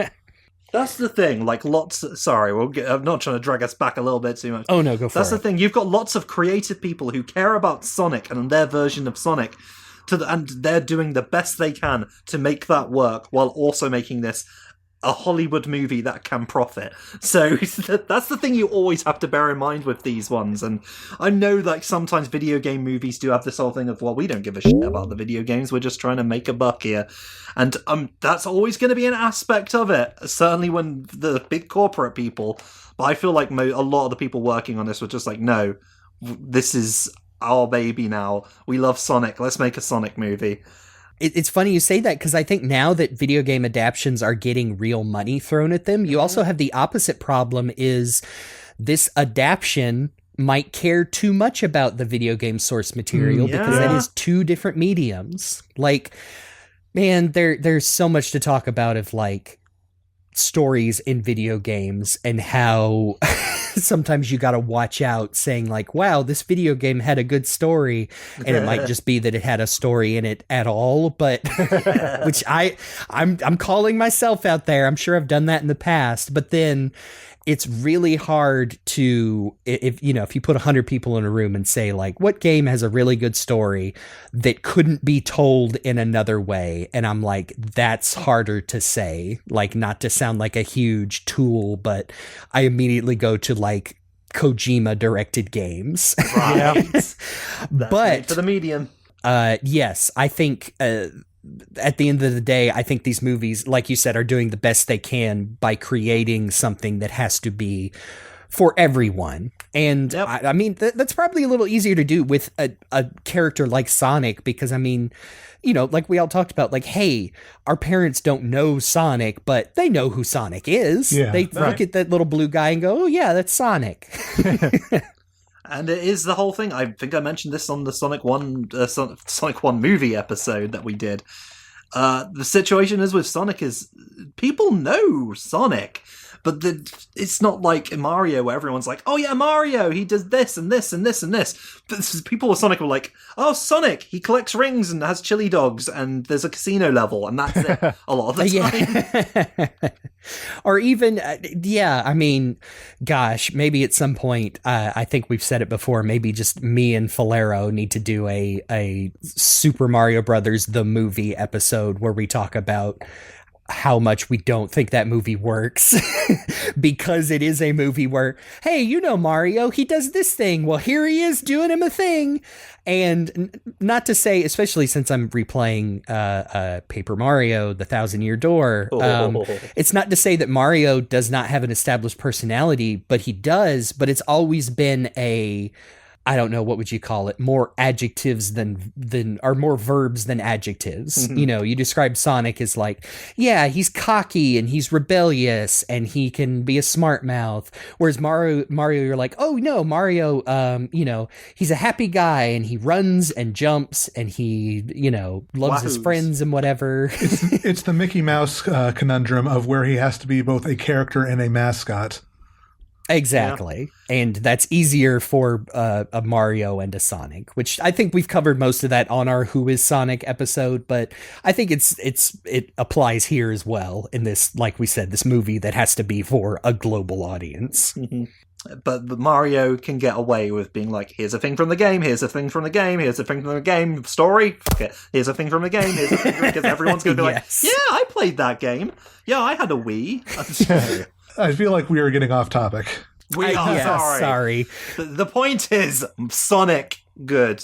Yes. Sometimes changes need Shadow to be made.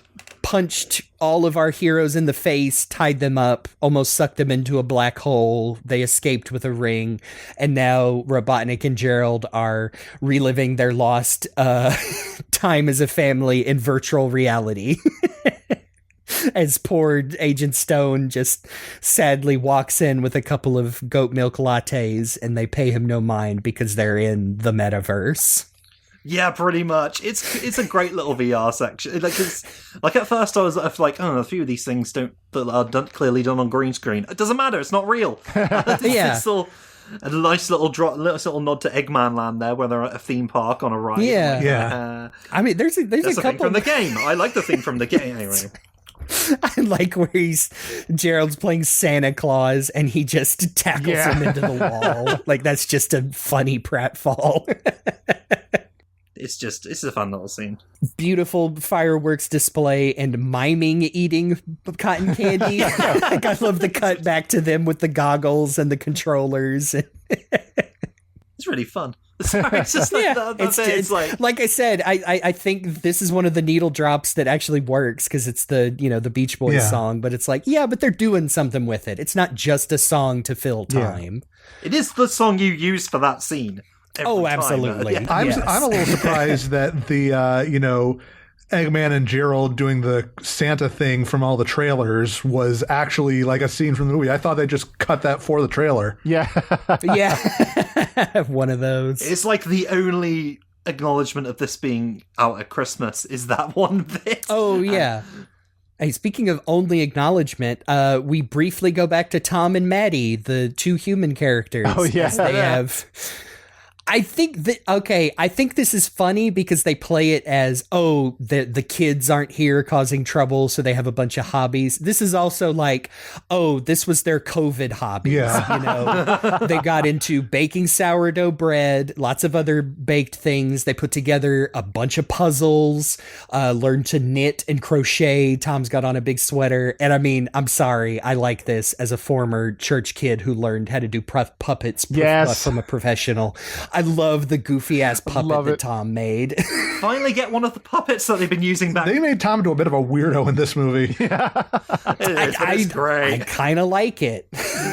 He's always been a little bit funny, but I do like that we finally get one of those the puppets that they use in backstage now. When they use for the behind the scenes, are like, here's how the characters are shown. Here's a puppet Knuckles, and now the same people are making an actual puppet to use. I noticed that in the credits they credit the on-screen Team Sonic puppets and the, what is it called, Mini Tom or Little Tom? Little Tom. It's just very silly. And yes, like we said before, also the only acknowledgement that Tom's still a cop is that Little Tom has his little uniform on and has the donuts. I love that sweater. I would unironically wear that sweater. It looks like a cool sweater. And I don't think I saw the first couple of times. Knuckles not only has a cute hat on that Maddie has knitted him, he's also eating an entire loaf of bread as they're planning to infiltrate gun headquarters. And speaking of funny slapstick, I like that Sonic in the visualization gets horribly murdered by the gun security several times. Just see his smoldering shoes. Just great. It's kind of like a Crash Bandicoot. Oh, what happened, Tails? You've just been incinerated by gun security field. By the way, I like that little bit where Maddie's like being like, okay, what about we do this? And she starts selecting like the Sonic Mania portrait. Yeah. For Sonic Oh, Knuckles. yeah. I did notice that. Still calling Super Sonic, by the way, the Golden God mode, which I think is funny. It is pretty funny. It almost reminds me of... Sorry, maybe it's because I'm a year late and I finally finished watching the 4-Star Bento commentaries on the original Dragon Ball Abridged, but talking about bringing back the super de-duper Saiyan joke for the Boo Bits. And be like, yeah, that's a movie Sonic thing. It's like, what would this be? I've got superpowers and I'm Sonic. Super duper Sonic. Semi-pseudo. Semi-pseudo. This is a cute little scene. We are getting the human characters back involved. They are going to be sneaking into the gun records room after Sonic has placed Tails' bug, using a holographic disguise, disguising themselves as Natasha Rothwell and Shamar Moore's characters from Sonic 2.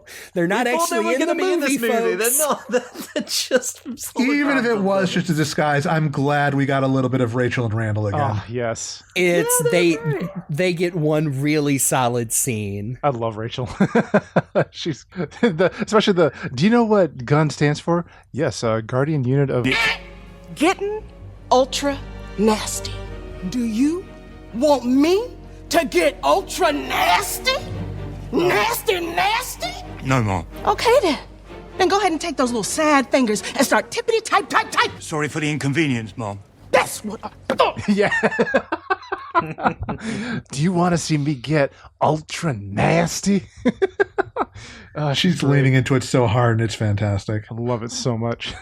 That's the one thing about this movie is that they definitely are pushing away from the human characters, but every time they're in there, it is in service of the plot in a major way. There's no like real divergences in the same way as, the wedding scene. So I'm really glad that, they are being used effectively in this. As a defender of the wedding scene that I thought was good, even if it did slow down the movie a bit, because it gave us gun. They could have done that a different way, but it was still fun. I still liked it. It is interesting that they've just like, okay, we're spending a lot of time with human Robotniks here, so maybe we don't need to have the whole supporting cast taking up so much screen time. Oh yeah, and I almost forgot because we have the Robotniks first before their hologram part. Going there in London, in a place that I've been to. It's because the gun headquarters is in London for some reason, just like why Prison Island is in Tokyo. They're putting them in real places, and okay. I love that there is a point where Tom and Maddie are infiltrating the server room and have to put in the USB, and it does not work, and they're like, oh, try blowing it, and I'm like, no, Tom, don't blow in the thing. The moisture in your breath is gonna corrode the contacts. You need to clean that out with some isopropyl alcohol.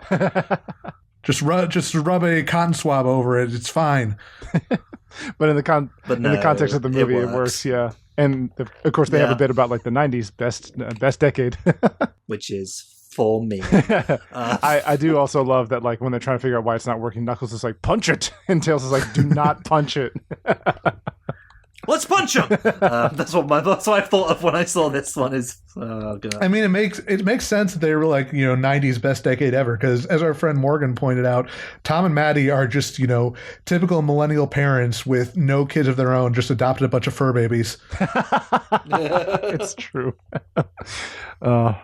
But yeah, after they get Tails' USB working, they look over and they notice that there's another one that looks like it's got a mustache on it, and looks like the Eggmans have already been here. Sorry, we just want to get out of the way. Yeah, they show up in London, and Shadow wants his revenge and stuff. Like, he can wait for it for later. We've got to do Jim Carrey things now. Come on, Shadow. Got fresh avocados in the crab. We'll make guac. Revenge guac. The one line in the movie which is very silly. Could qualify as a joke for Shadow. I like it. Because, before he's, they pop out of the sewer and he's telling Gerald that, gun headquarters is right there.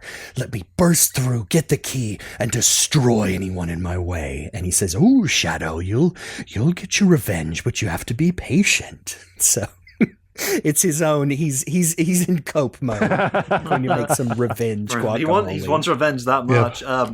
Revenge guac should be added to the next Sonic cookbook. Oh my gosh! I'm not sure what it would be. It already fits the burritos Shadow makes. I feel like revenge guac would be really spicy. But then, right after that, we see now Shadow and Stone are watching the telenovela together, and.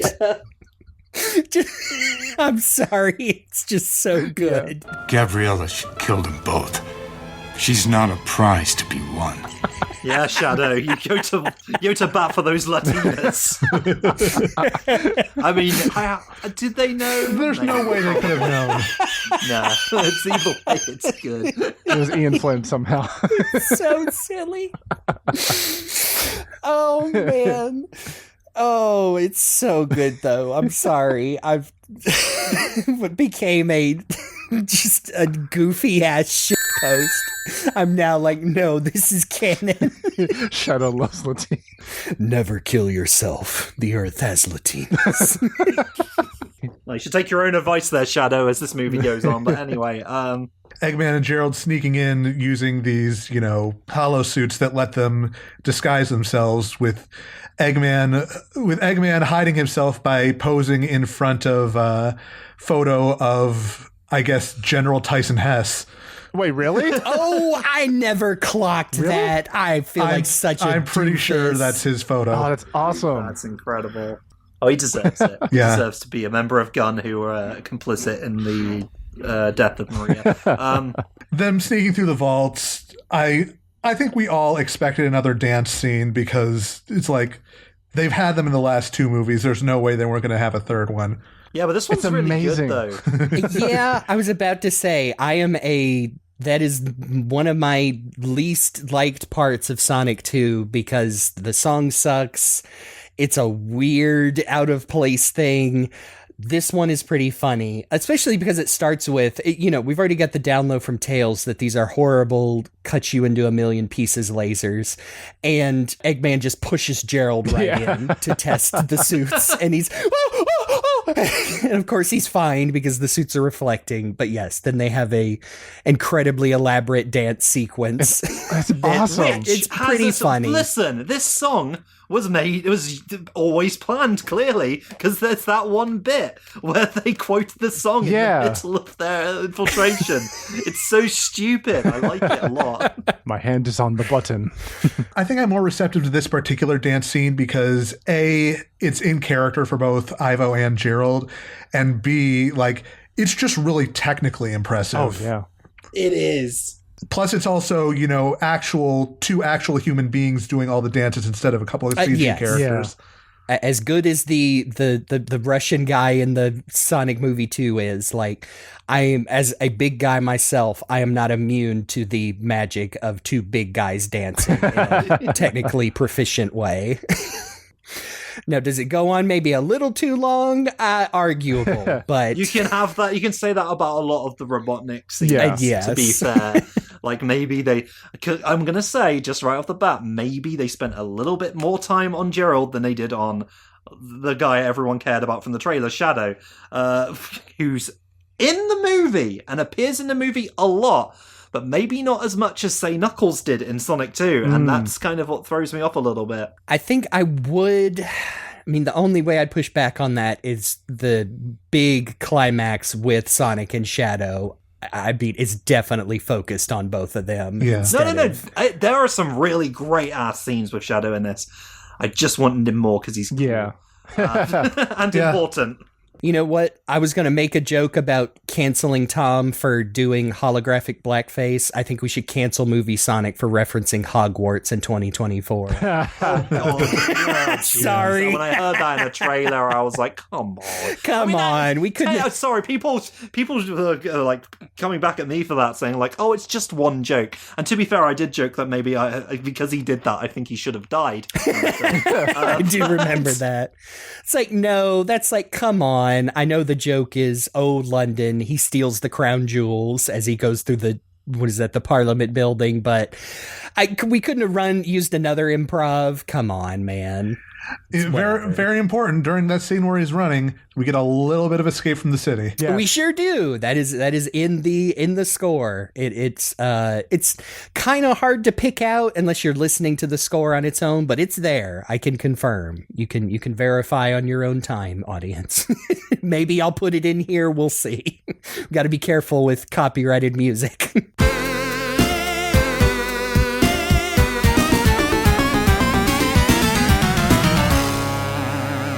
There are videos on social media, because I had to hear it on Instagram, that like compare the original song to what's in the movie, and you get to hear it back to back, and I'm like, okay, that's where it is. Yeah.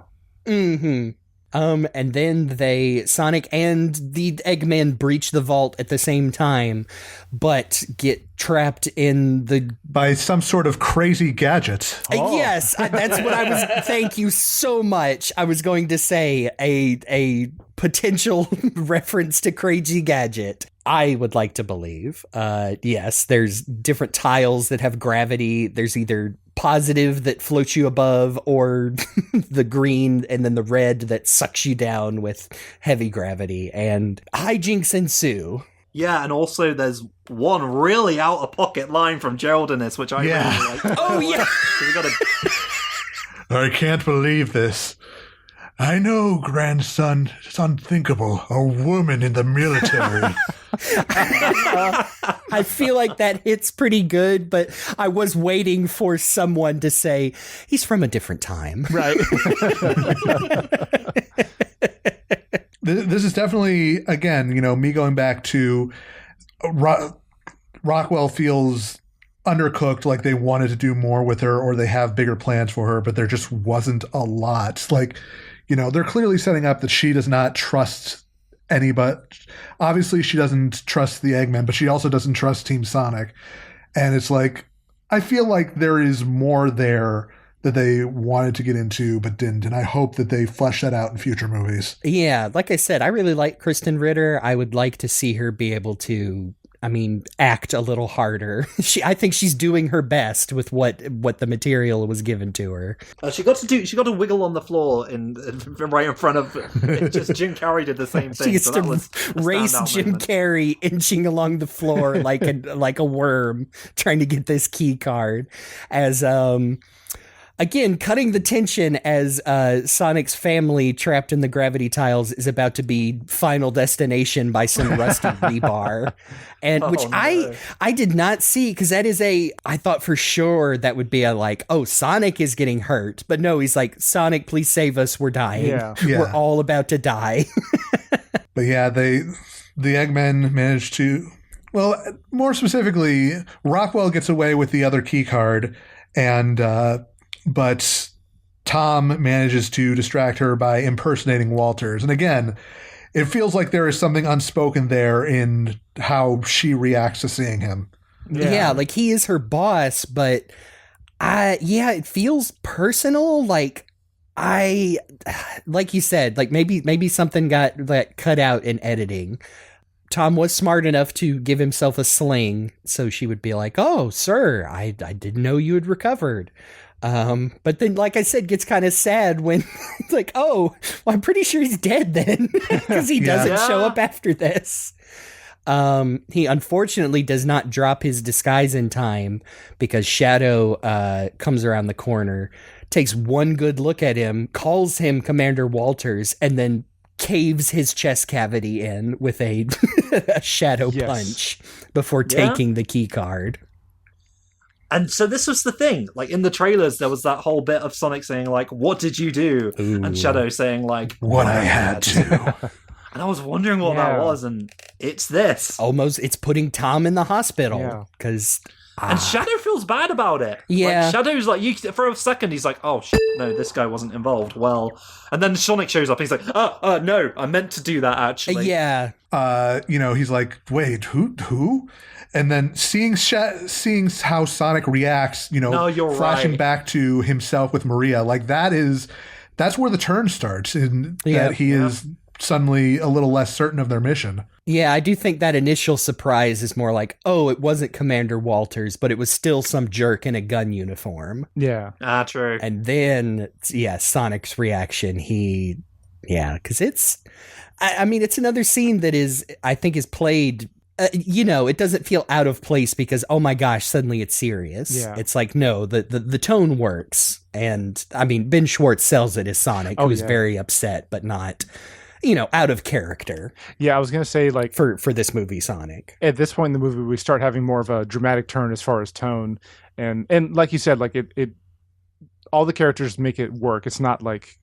I keep using the word grimdark, but it's just a good way to describe something that's like... It's got emotional weight. Yeah, it's got emotional weight that works here. And we still have funny parts throughout the movie after this point, but it's kind of neat to see that shift in tone, actually, especially like responding to something that I feel is worthy of it, because Tom's been on all the movies, and he and Sonic have a particularly close relationship. Like, he's basically Tom is Sonic's dad in the movies. So yep. And I don't think they undercut it by having Tom be okay, because I don't think we see him out of the hospital until the epilogue. Yeah. Yep. Like, they didn't need to actually murder him, just to give the implication that maybe he might die. I think because they have shown, like you said, because they've showed the tone that we've seen that Maria has, has died, that like that is on the table. Like, hey, it's a PG movie, but like it's not all sunshine and rainbows. But yes, they leave it long enough to where it doesn't feel like, oh, Tom's okay. It's like, no, we see him unconscious on the floor, being led to the ambulance, and then we see Maddie sitting in his hospital room, and so it's a little scary for our for all of our friends. Yeah. But he did not suffer as much as Chris Thorndike on Shadow. Exactly. But with that out of the way, the Robotniks are now in position to launch the Eclipse Cannon. Yes. Oh yeah, that got name dropped earlier. We forgot about it, but yeah, there's no arc connected to it. They just cut it off. It made it its own thing. It looks like a spidery, crabby kind of thing. It does kind of look like, oh gosh, I forget what those are called. It almost reminds me like a man-o-war jellyfish with like the really long, or like you said, very arachnid-like. I like how it's kind of got big, pointy lasers, but they even managed to work in the solar panels that look like the mustache. Yes. I was about to say, thankfully, still has the mustache.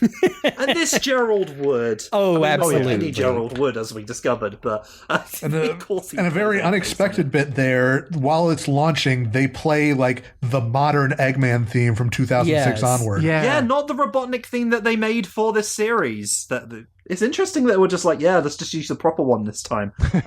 Not that there's anything wrong with the Robotnik theme. It's like one from this movie series. I think it's one of the standout tracks from the first two films. But if they're like shopping around for bits of Jun Senoway and Sega tracks, might as well use that one. That is the theme of Eggman now, and it's good.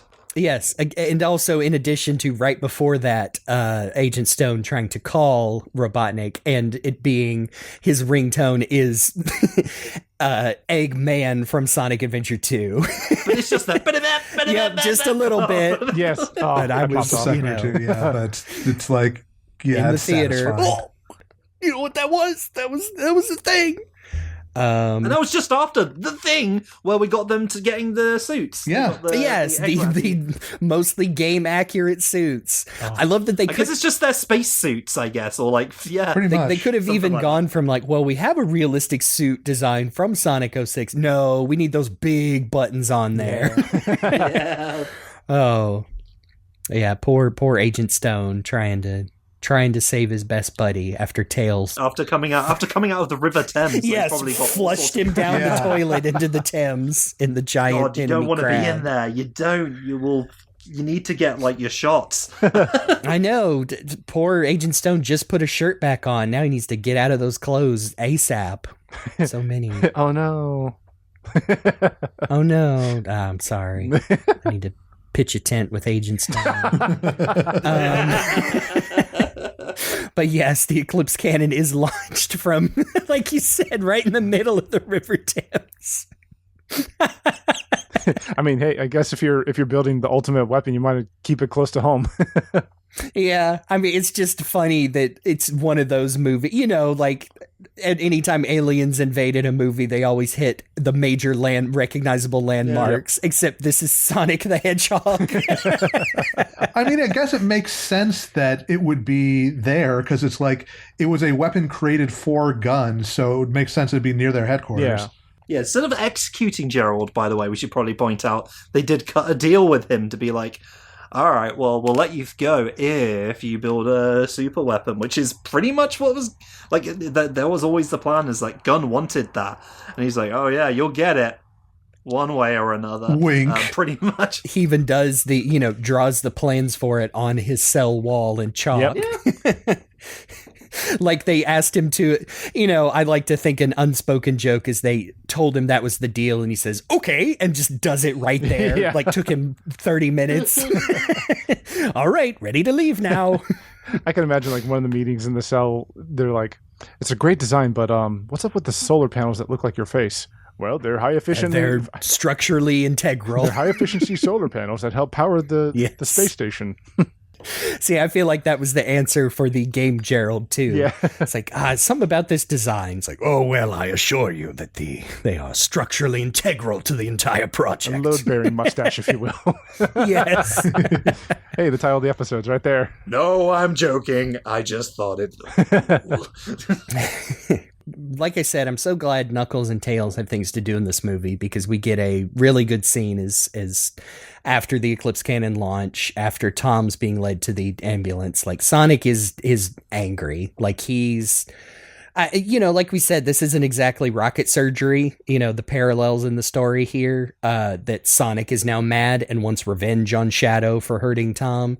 And he's taking it out on his friends by wanting to do it alone. And so he turns to Knuckles and says like, I need the Master Emerald. I'm going to finish this on my own. And Knuckles says, well, as the guardian of the Master Emerald, I can't just hand it over to you. And and Tails is like, we're supposed to be a team. We got to work this out together. And it's just really well acted between all the characters. Even where you think Sonic and Knuckles are going to fight, and instead Knuckles like drops it and says like, part of our oath is to trust each other. And I must abide by that promise, even if you have chosen to break it. Which is I think is a great, like you said, progression of character for this version of Knuckles. Yeah, like he is always, even if he's, a little bit himbo, a little bit Worf, like he has always been kind of one of the most like mentally mature of the three, I think. And I think that, this speaks to his character in that way. And of course, he says, I've entrusted the Master Emerald to a mighty warrior. So if you want it, you'll have to go through him. Smash cut to Wade Whipple. Decked out in Green Hills Junior Hockey League attire as he's playing roller hockey with the Master. How weird is it that, 4 years on from that first movie, we all are like, Wade! Yay! Yes. Yeah. Yes, Wade Whipple, a character I like. We were kind of like the fact that we were kind of excited to see this, character that was like a one-off gag from the first movie is like kind of speaks to how effective they have been at like actually making these compelling characters. Right. And I mean, I remember saying it during the Knuckles show. I think most of it is just Adam Pally being a very charming comedic actor. Like, he's such a doofus, but he's a lovable doofus. Yeah. But yes, like you said, going from, I mean, Wade might have been like the weakest part of Sonic 2 for me, because he like says the same joke twice, and then going through the show in this, I'm like, oh, Wade, say the line, Wade. Flames of disaster. But yes, this is a funny, I think it's a funny scene. Sonic just steps through a ring. I'm here for the emerald. Look, Sonic, I'm sorry. I promise to guard this emerald with my life. I will do whatever it takes. Well, I tried. Yeah. Bye, Wade. That's it. That's it. It's only that it was appreciated. That one acknowledgement of one aspect of the Knuckles show. And then Sonic oh, sorry, you were saying? No, I was going to say, just to be nitpicky for a second, we did look at the scene at the end of Sonic 2 where Sonic, depowers the emeralds. They do kind of shoot up in a bright glowing light, and I remember thinking, oh, well, they scattered just like the games and Dragon Balls. They're going to have to go get them again. But no, I guess they just live in the Master Emerald. Like, the Master Emerald, like, literally and not figuratively contains the Chaos Emerald in these movies, which is, that's pretty cool. I think that's kind of neat, being the controller emerald in a much more literal sense. It's just how they make it easier to understand. It is easier. Yeah. Yes. Don't have to go on a Dragon Ball quest to find them. Just there they are in there. Smash it. Here it comes. And Sonic powers up and heads towards the Eclipse Cannon as an announcement is made on global television. An announcement. It is funny that during the section in Tokyo, they do call him Eggman. Yeah. Well, that was the announcement. I very clearly, the Japanese TV announcer ends with Eggman desu.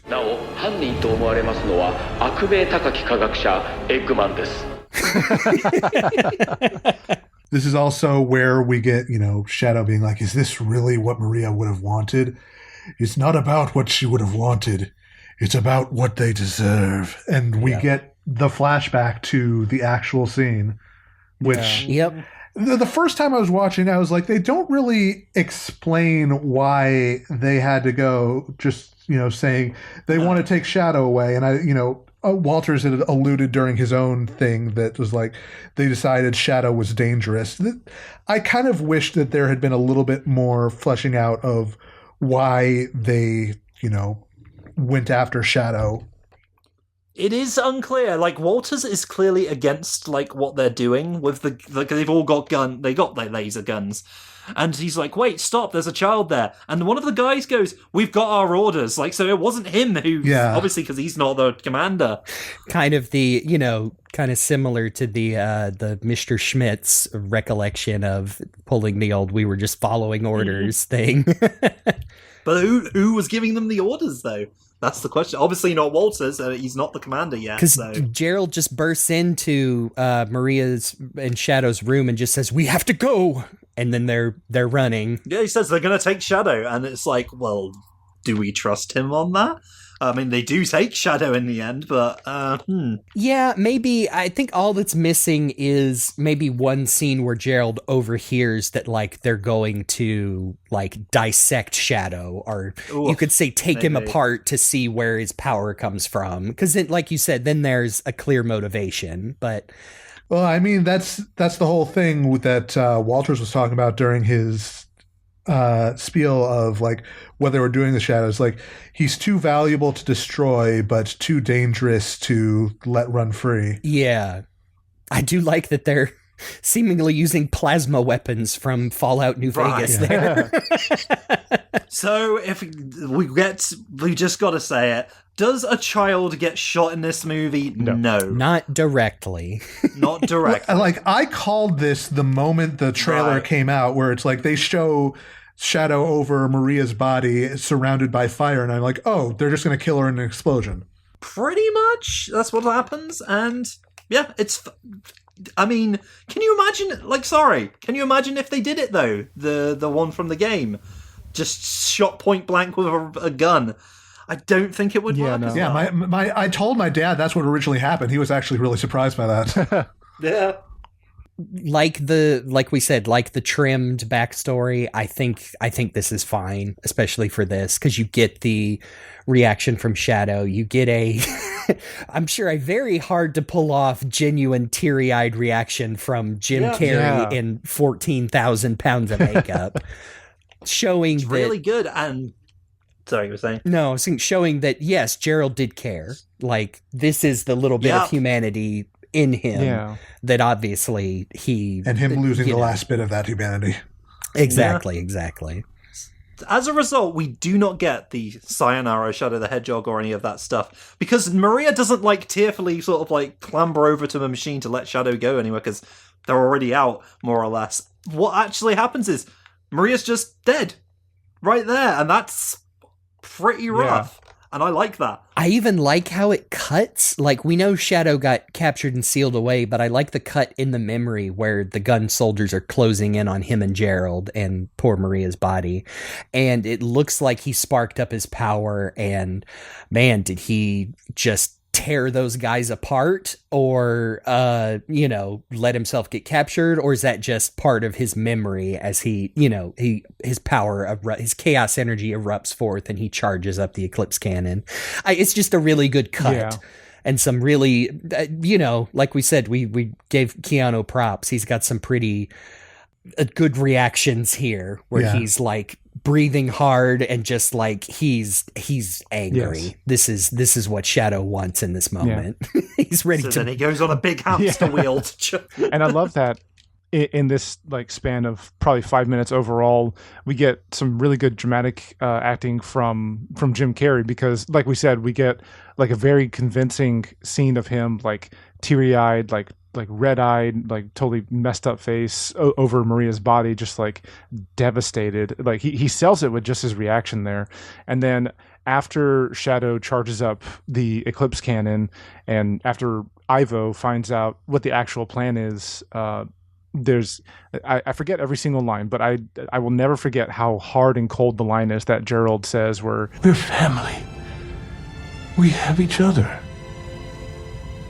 Oh, Ivo. You're no Maria. And just, yes, they do a good balance of the comedy here, where Gerald explains, we're going to blow up the Earth, and then pause. And Jim Carrey's just what? Yes, and then said, and us with it, and then there's just enough for it to land, and then, what? And he's, we can't, then there'll be nothing to rule, and why can't we go back and forth? And, I mean, Gerald is just fully black-pilled. Which, hey, another special little line for people who know the games, we now know, is a chip on a Game Eggman's shoulder that he has not fully dealt with. Right. And that's the thing. Game Eggman has never got to interact with Gerald in any way, and what would that play out in the in-game version? But we get a portrayal of it here, and people were criticizing the fact that Gerald's still alive. It's well, that ruins the story. No, it doesn't. Not for a movie. You actually want to see these characters. Yeah, it's really cool and effective in the original game, where it's his diary is the recording of his right before his execution, where he lays all this on the line. But there's something about in a visual medium like this where it's just Gerald and Robotnik actually talking to each other, and the heartbreak that comes from that. Mm-hmm.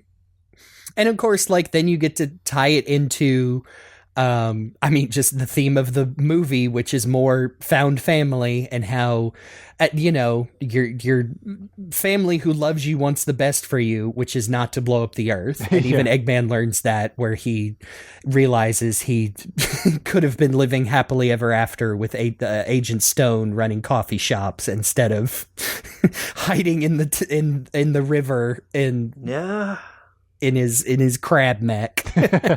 Could have had it all. The theme is often found family. The problem is Ivo found his family and he was an arsehole. Yes. But hey, Supersonic here, and he just launches straight through the Eclipse cannon to grab Shadow, and that's pretty cool, man. Once he grabs Shadow, we engage in just like a really great fight scene. They get. This is the Dragon Ball Z movie we've been waiting for years. Oh, yeah. Well, first they touch down on Chaos Island. Yeah, I guess it is. And then he steals Knuckles' move and does a underhand palm strike and knocks the emeralds right out of Sonic. Knocks the super right out of him. It's really dope. And then, oh my gosh, like the scene that I'm sure all of us freaked out at. They both. I love how Super Shadow looks in this movie. Yeah. I love, and I love that they, re-edited this scene to use normal Shadow for the trailers. That's true. You saw. I know it. I noticed that bit because when he says you're right about one thing. This ends now. From the trailer. Oh yeah. But yeah, he's the full-on Super in the actual movie. Yeah. And it. It's awesome. Oh, even get a cool power-up scream from Ben Short's Sonic here. I love it. There's not a whole lot of Super Sonic versus Super Shadow scenes in other Sonic media, so to see this portrayed here on the big screen is just really satisfying. And when you think about it, like Sonic Adventure 2, by the time that we get to see Super Shadow, they've already made up and are working together. Now we're seeing them fighting each other. I think the only time they fight is in Sonic X, and only in the intro until we get to the Meta X saga, where there's one episode where they actually fight. But I know for something you would think would be a no-brainer, we haven't really seen it until right now. I'm sorry, of course Shadow is so instantly cooler in its super form. It's like the opposite of what happens in the games where you think Shadow burned himself out and he's not used to being super. And here it's like, no, Shadow just is a better fighter than Sonic. And they do a really good job of selling the speed and the power of every hit, where it's you knock them from basically one location to another with every punch, and then pan up to above the earth where you see them literally doing the Dragon Ball Z zipping around. Yes, I love it. It's really good between the pyramids, landmarks. Then you pull out and see that Gerald and Eggman can follow them from space, seeing their their little energy zips. It just looks really good. It's like I said, it's one of those action scenes that's just really well choreographed, and they obviously found the balance between, like you said, huge action but making sure that the focus is on these little computer characters we're watching, so it feels satisfying. The Super Hedgehogs look great, and I love Super Shadow Rose. Yeah, he does have kind of a little bit of a pink aura to him. So yeah, as this big fight scene between Sonic and Shadow is happening, we're also getting Ivo finally pushing back against his grandpa and having them do a little fight scene thing with their nano machine. Chopping him right in the throat. Yeah, which is a good callback to the first movie. Yep. Left yourself open. And then Gerald revealing that these suits are nano suits. Because, sure, I don't mind. And then there's the scene that Ivo has where he says, a nano fist. I haven't seen that since I watched Green Lantern in 2011. That's Jim Carrey's pop culture line. Okay. Yeah. As cringy as it is, it does actually remind me of when I did just that, when I had the DC movie recap with our buddy Gage, Acid Shark, where we did just that, watch the almost 3-hour extended version of Green Lantern with Ryan Reynolds, so we could talk about it. Long? It's just not, it's a bad movie. It's very boring, which is the worst kind of bad movie. Yep. Glad things worked out for Ryan Reynolds and superhero movies after that. So. Yes. I wouldn't be surprised if he shows up in one of these eventually. Oh, that'd be kind of cool, actually. Ryan Reynolds as Silver. Fang the Hunter. Oh, Silver. And you know what? Silver might work. I would say Ryan Reynolds as Hunter. Charmy B. Diddly do. Can you guys believe I just said that? You know, I could almost kind of see Ryan as Vector. I'm still ride or die for Will Arnett as Vector, but That's the one, really. the Sonic and Shadow fight finally reaches its climax as they crash on the moon, and Sonic literally, you know, knocks the super out of Shadow. He's like, "Do it, finish me." Yeah, and here's the thing. Prior to that, it's like Shadow's beating his ass a bit. Gives him a villain monologue at the Parthenon, I think. Yeah. And he's basically like bringing up Tom, and I don't think it's like, I don't think Shadow means it. I think Shadow's just like goading Sonic, because here's the thing about this whole scene coming up. Shadow's kind of where Gerald is a little bit, where he's kind of accepted his fate. Yeah. And he's even, you know, pushing the Sonic to be like, "You're no better than me." Yeah. And then he points to his chest and says, "I'm right here." And that reminds Sonic of his scene with Tom earlier about in the cave. Like, it's pretty good. Yeah. Honestly, I think this whole scene just works really, really well. Like, letting it breathe and just the quiet moments of them just sitting on the moon, no super form, just kind of staring down at the ground. Like, I think it's really effective. Like, it's my favorite part of the movie. Sorry, it just takes me sorry, you were saying, carry on. No, I think not only, again, just beautiful composition, but also just what is a cheesy moment at the beginning of the movie with Sonic and Tom. Like, actually, it really works with these two characters. And like we were saying at the beginning, like, Shadow is arguably, you know, all the Sonic characters in here are arguably like adolescents. Like, you know, it's a little more so than the games themselves, where it's like, oh, you know, they're young people. But this is like, no, they have more learning to do. Like you said, Shadow never got the chance, and this is the first time he's had someone who's not Gerald, who is not, you know, poisoning his mind, like goading him on for revenge. And when he throws that back at Sonic, he realizes that, yeah, he's mad he hurt Tom, but also he's remembering what Tom told him, and that, yes, he did abandon his friends, and when they tried to stop him and tried to tell him this isn't the right way to go about things, and even though they're sitting on the moon, it brought Sonic back down to Earth. So and on top of all that, it kind of canonizes the fact that Sonic characters can breathe in space, apparently, even without they can't breathe underwater, but they can breathe in space. Yeah. Maybe it's a solar power thing. And you said you mentioned the word composition earlier. My favorite shot in the movie is the shot of Shadow as he's like flying towards the moon. We have that perspective of like the camera is behind and above the moon, and it's in front of the Earth with the sun like starting to rise before it. That's just a beautiful shot, and I love that they did that. It reminds me of that tie-in wallpaper for Sonic 06. Is a beautiful spacescape with Sonic's head in the background. Yeah, it's just a really nice, you know, subtle, quiet moments. You know, even the shot of Shadow staring up at the sun, like, the light shines even when the star is gone. Like, the whole thing just works really, really well. Tying it back to Maria and all that. But then, you know, Sonic's finally like, we need to, like, you and I, we need to set this right. And I'm not going to lie.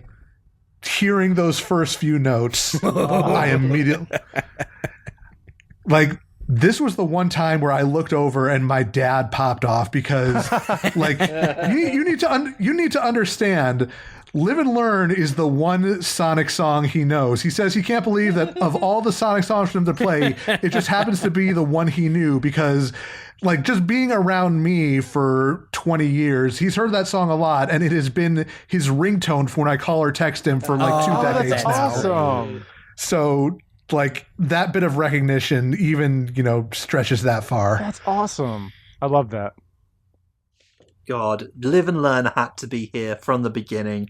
And it's like, this isn't just directly the song. This is like Junkie XL's like version of it. No, it's a nice remix. I don't know what you call it exactly. It's like the original parts of the song incorporated into the score, and I really like it. Yeah. It's real good as they turn super, and we get to sort of rejoice in this moment that reminds us of the bits of the Sonic Adventure 2 adaptation in Sonic X that were actually good. The only parts people remember. And we get to hear the Johnny G.O.L.E. like his voice yes for the last time in Sonic history, because they have no. I don't know if it'll be fine. Happen. Yeah, we said that about the Sonic 3 soundtrack. We're saying about it again. Sonic 3 and soundtrack woes. It's written into the universe. We'll see what happens with that. Okay, you talked about they go super. They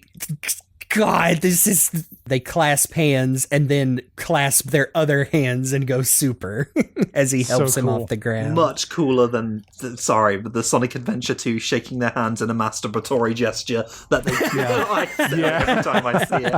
It's still cool, but yeah, it's the coolest moment so far, followed directly by that one.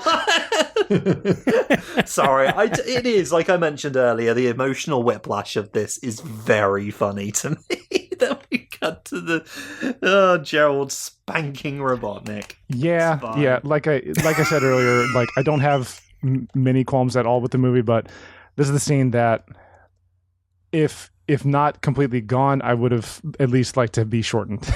It's just long enough to where it's weird. Yeah.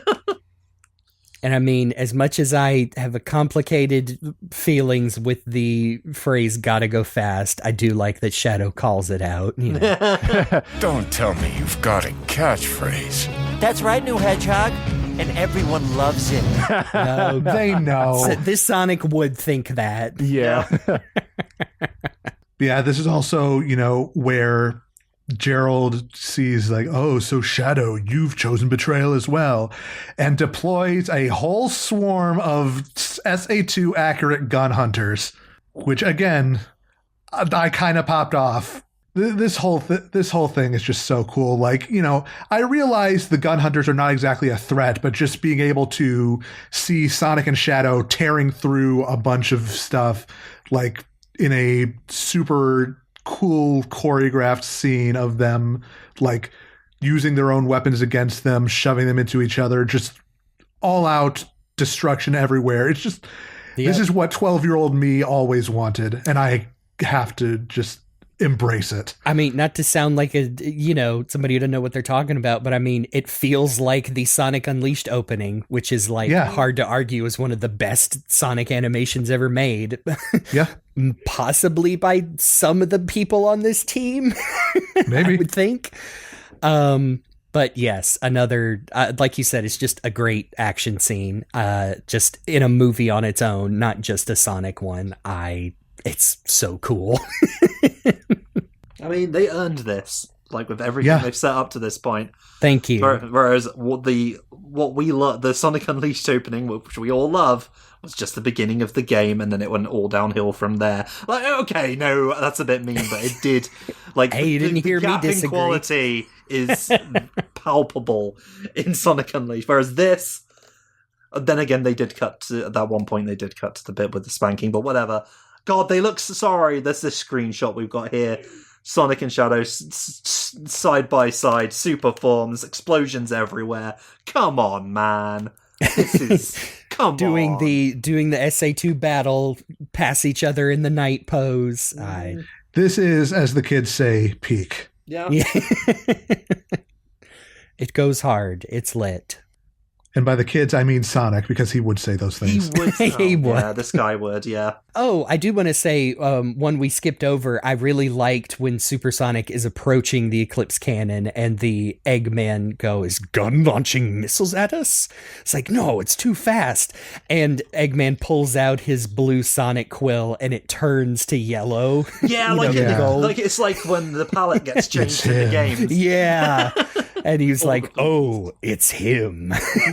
I thought that was a nice touch. I don't think we also acknowledged the fight between Eggman and Gerald. Is that coming up soon, or has that already happened? I think it's already happened. I think it already happened, where it's right after he spanks his big grown adult man ass, and then he does a bunch of Jim Carrey shit with CGI, and it's yes, Gerald turns his hands into scorpion pinchers, gives himself a tail, and then Eggman says, set up defense, and then a white picket fence appears in front of him, and he goes, "Damn you, autocorrect." I'm sorry, Eggman, but that joke was way funnier when Drew Scanlon made it 10 years ago. Yes, it's whatever. And then he turns his hands into a mantis, and then they gesticulate at each other.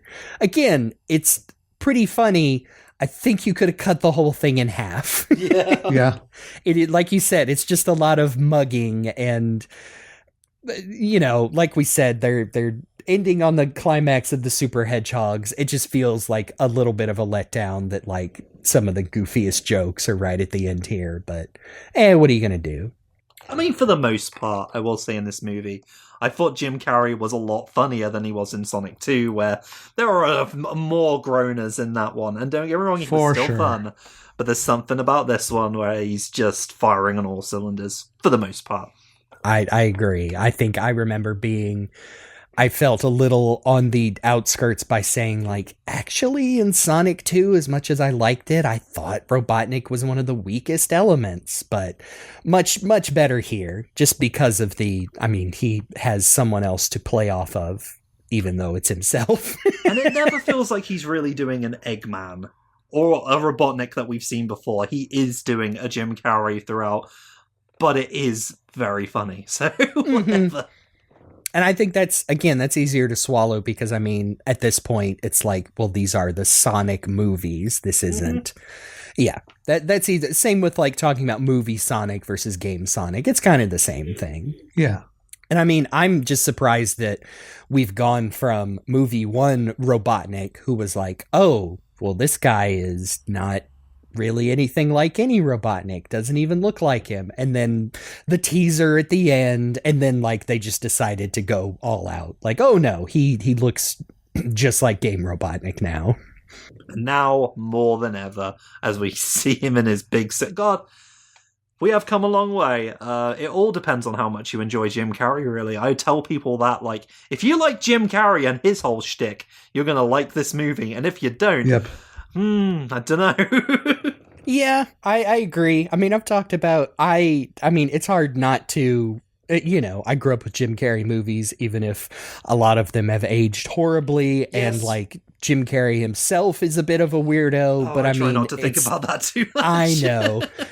It's just hard not to see that, like, he is actually acting in these movies. Like, even if he jokes about, retiring and, well, someone saying, well, you came back for Sonic. What was that? He said, well, I needed the money, which is a funny answer. That is a great quote that got shared around Twitter, and people were like, wait, really? How much aren't they paying him? And he's joking. He's joking. Even if I'm sure he is getting paid like $10 million per movie. I'm sure it is a lot of the budget. Then Eggman is rescued by Knuckles and Tails. They're here. Yeah. And he pokes Gerald right in the asshole with his supersonic spike, and he dies. He really does. And Tails is like, woohoo! He flies into the chaos energy that is, radiating from the Eclipse cannon and just goes bzzz, like I love how quick zapper. the little bzz is. And then Tails cheers as he is just assisted in murdering a man. Don't worry about it. Don't worry about it. It's okay. He was the bad guy. Yeah. That's how it's always worked. And this may be me just reading too much into it, but I do like the fact that Robotnik's line before he shoots Gerald into the bug zapper is, who said life was pointless? Oh, that's right. Yeah. He doesn't put as much emphasis on it as I do, but like the fact that he gets him with a little prickly point. Right up the ass. Yep. They did the Naruto stop thing. that laser before it blows up the world. I mean, I also didn't. We get a couple of pretty good crowd reaction shots that are very much like the ones from Sonic Adventure 2. Yeah. Yeah. Just the people seeing their doom coming, and Agent Stone just happens to be there. I did notice that Robotnik threw away the quill. So yeah, he does. He's letting go. No using that to get out of, what's coming next. Right. It's only good for butt poking. Yep. But unfortunately the cannon fires, and so Supersonic and Shadow put themselves between the blast and the Earth, holding it off with definitely not chaos control, which is not what happens. Nope. Although right before that, Shadow does do a bunch of cool chaos spears. So cool. Yep. Yeah. that was the trade-off we got. Which I mean, again, going back to having to fit things into a movie, I get why they wouldn't go, having to explain chaos control in the movie. They have their own thing. It's chaos energy. Shadow can just teleport and is really good at it. So, and how do you really work it in when, like, the chaos control we've seen lately and stuff like Shadow Generations and other games is it slows down time, and that was Sonic's old thing in the original movies anyway. Yeah. Yeah. I think what they do works. It's a pretty cool scene that involves the other characters where Tails, Eggman, and Shadow are turning the the steering wheel of the cannon away from Earth as they're trying to hold it back, and they do it, but then slice through the bottom half of the moon, which I was very love that they framed surprised this they as did. this big dramatic scary moment in the trailer, and it's just played for laughs in the actual movie. Well, yeah, it's cutting the tension. You can kill Gerald on screen because you poked him in the butt, and because he dies in a bug zapper. You can cut the moon in half because Tails, Eggman, and Knuckles go, "Ooh!" And then Robotnik says, "Look what you did." and then you get to have the I love this rescue scene of Sonic where he's dropped out of Super, and Tails and Knuckles have one ring left to save him, and so it's just super cool. They open the airlock, and just Knuckles Fastball tosses specials Tails. him. Yep. Yes. He asks him, "Are you ready for a game of bases ball?" I do want to bring up just a quick discussion point about the fact that we already mentioned that the Bio Lizard is in the movie, but he's that old tokusatsu kind of Godzilla monster. It's a movie they're watching. Yeah, and I think in the spirit of adaptation, I think it's totally fine that the Bio-Lizard isn't an actual thing that tries to drag the station into the Earth, because it wouldn't work. Yeah, it wouldn't work. Plus, you have a giant laser that can destroy the Earth anyway. You don't really need to add on to that. No, and I mean, what would you do except have maybe a scene where we tried to take Shadow's chaos energy and inject it into other Earth animals, and then it's just extra that adds another 10-15 minutes to the movie, and they obviously were trying to keep this one under 2 hours. Right. It's always been a bit underwhelming. As much as we love the end of Sonic Adventure 2, that the final boss is just some fucking lizard that shows up near the end. It's one of those that has more pathos to it now, years later. It's he was his prototype. He was almost like his brother, and now Shadow, I'll put you out of your misery. But you can't do that in one movie. You can't, and it's not going to work, and people are going to be like, why is it a lizard? Instead, the main antagonist is Gerald, and I feel like that he's also the main antagonist of Sonic Adventure 2, but he can't have him be the final boss because he got killed by a firing squad. So that's now what we do get is Shadow takes off his limiter rings, which they don't explain because who cares? It's cool looking. They don't have to. You get the idea, he's doing something to make it so he can do this. The idea is there. They don't pop off. He takes them off Sonic 06 style. Sorry, I hate calling anything Sonic 06 style. But you get the idea. Oh, that must be important somehow. And exactly. Yeah, it is. I like their design too, that it's not just rings. The rings that they already have in the movies, the warp rings. But yep, Shadow takes him off so because the Eclipse Cannon is going nuclear. It's going to explode and rain down horrible fire on the Earth, poisoning it forever instead of blowing it up. And so Shadow is trying to push it safely out of Earth's orbit, and Robotnik is staying behind to keep it from exploding for as long as he can, as he makes an announcement. Yes. Yes. Yeah. Where he basically says, "I love my henchmen." It's good. Stone. If I'd listened to you, we could have been happily married by now, but he decided to become a voluntary incel until he met his grandpa, who was a dick. Stone, you're more than a sycophant to me. You were a sicko friend. Yeah. I'm going to miss your lattes with steamed Austrian goat milk. I love the way you made them. All these little good. nods to the previous movies. Yes. Him doing the whole from the first Agent film. Stone sells it. He has tears streaking down his face. Yeah. I can't lose you again.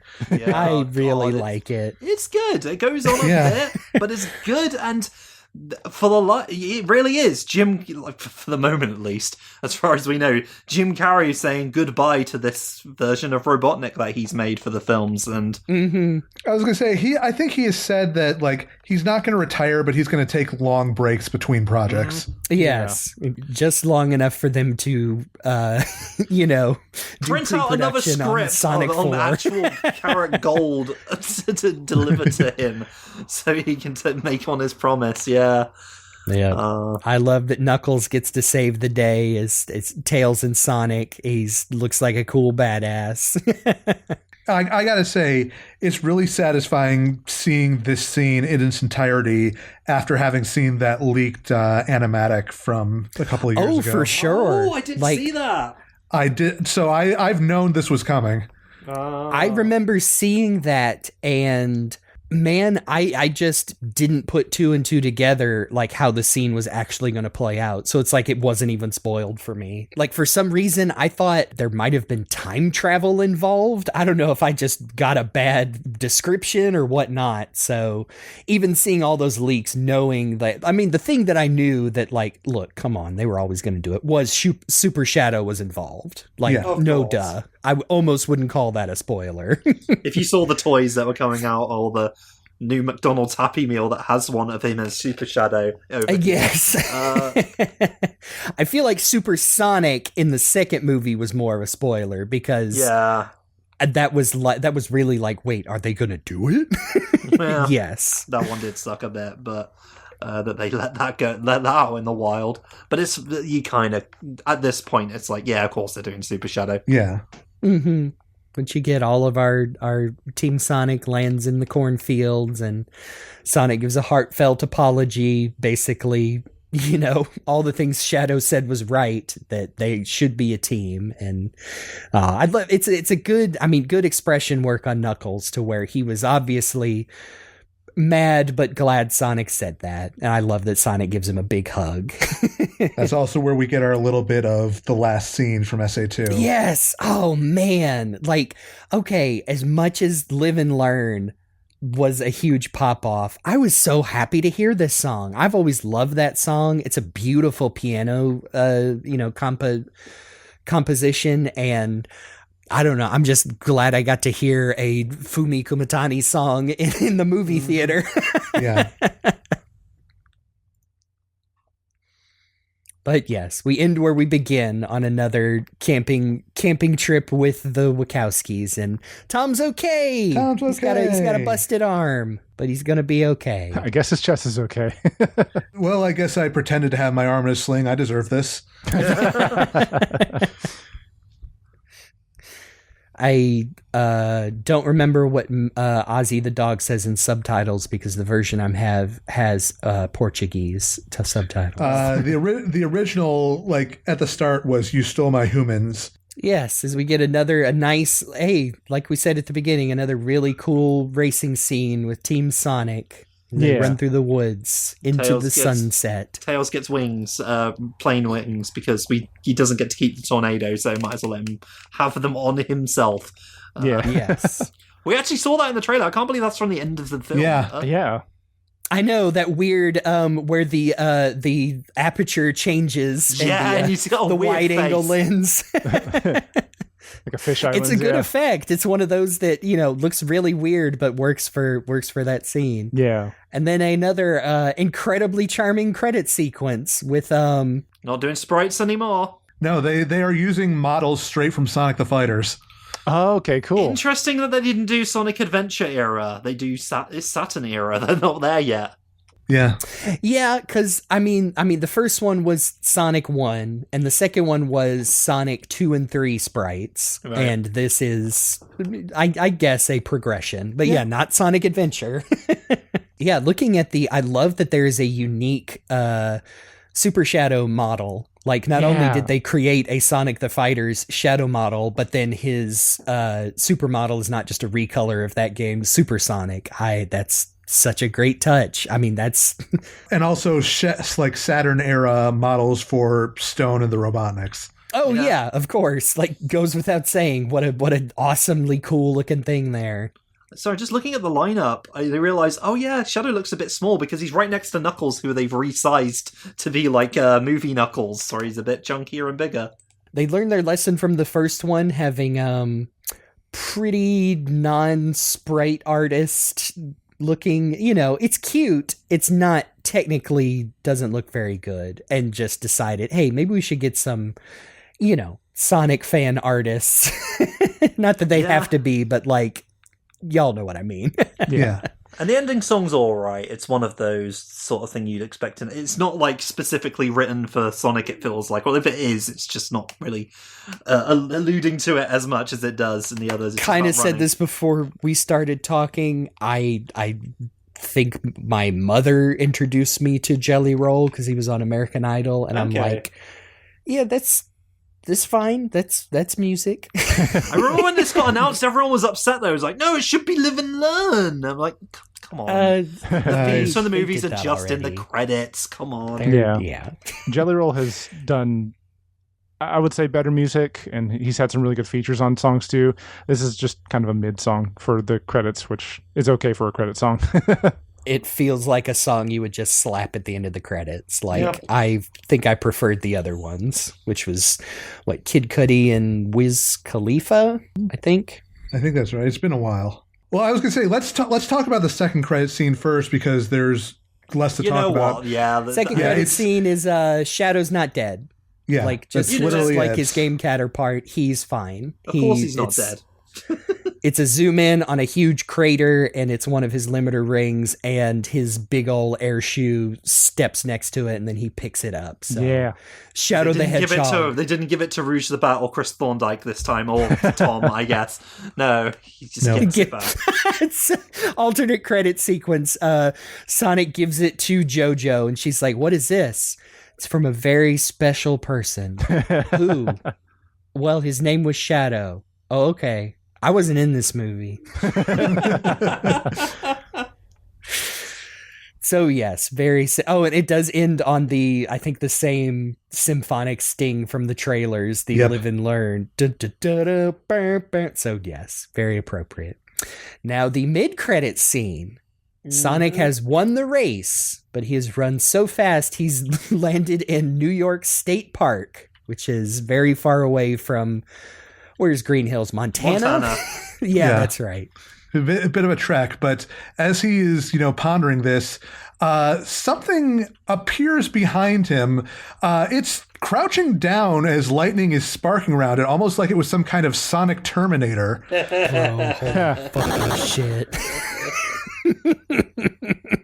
It's just Metal Sonic. It's the Metal Sonic. It is Metal Sonic. It looks very good. It is like an incredibly game-accurate model of Metal Sonic at that.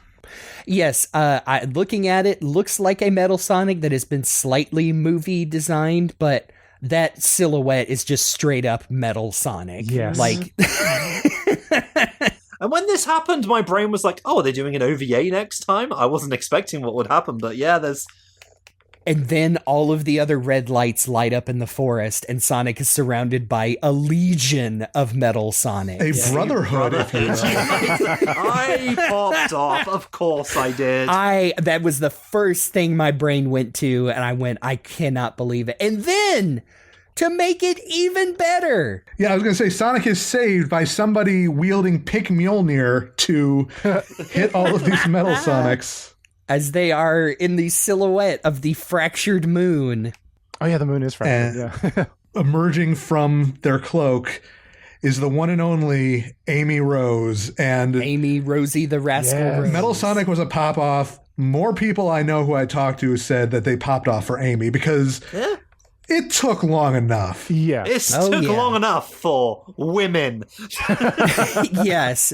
That was my one big criticism walking out. I mean, obviously happy for this end credits, but I remember going like, man, if we make it 3 whole movies in and there's not one of the cool Sonic girls, like, come on, what are we doing, folks? But more importantly, I predicted back in 2022 that Amy was going to be in the 3rd movie, and by virtue of being in there for 10 seconds, I was right. Yes.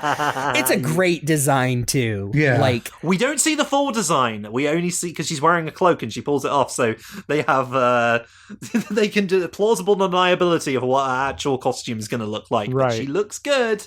yes, I'm looking at a screenshot. You can see her glove, which has the big ring on it. See, she does have a pink arm, so she's got arms like Sonic. You know, I guess you're not allowed to have peach arms in the movies.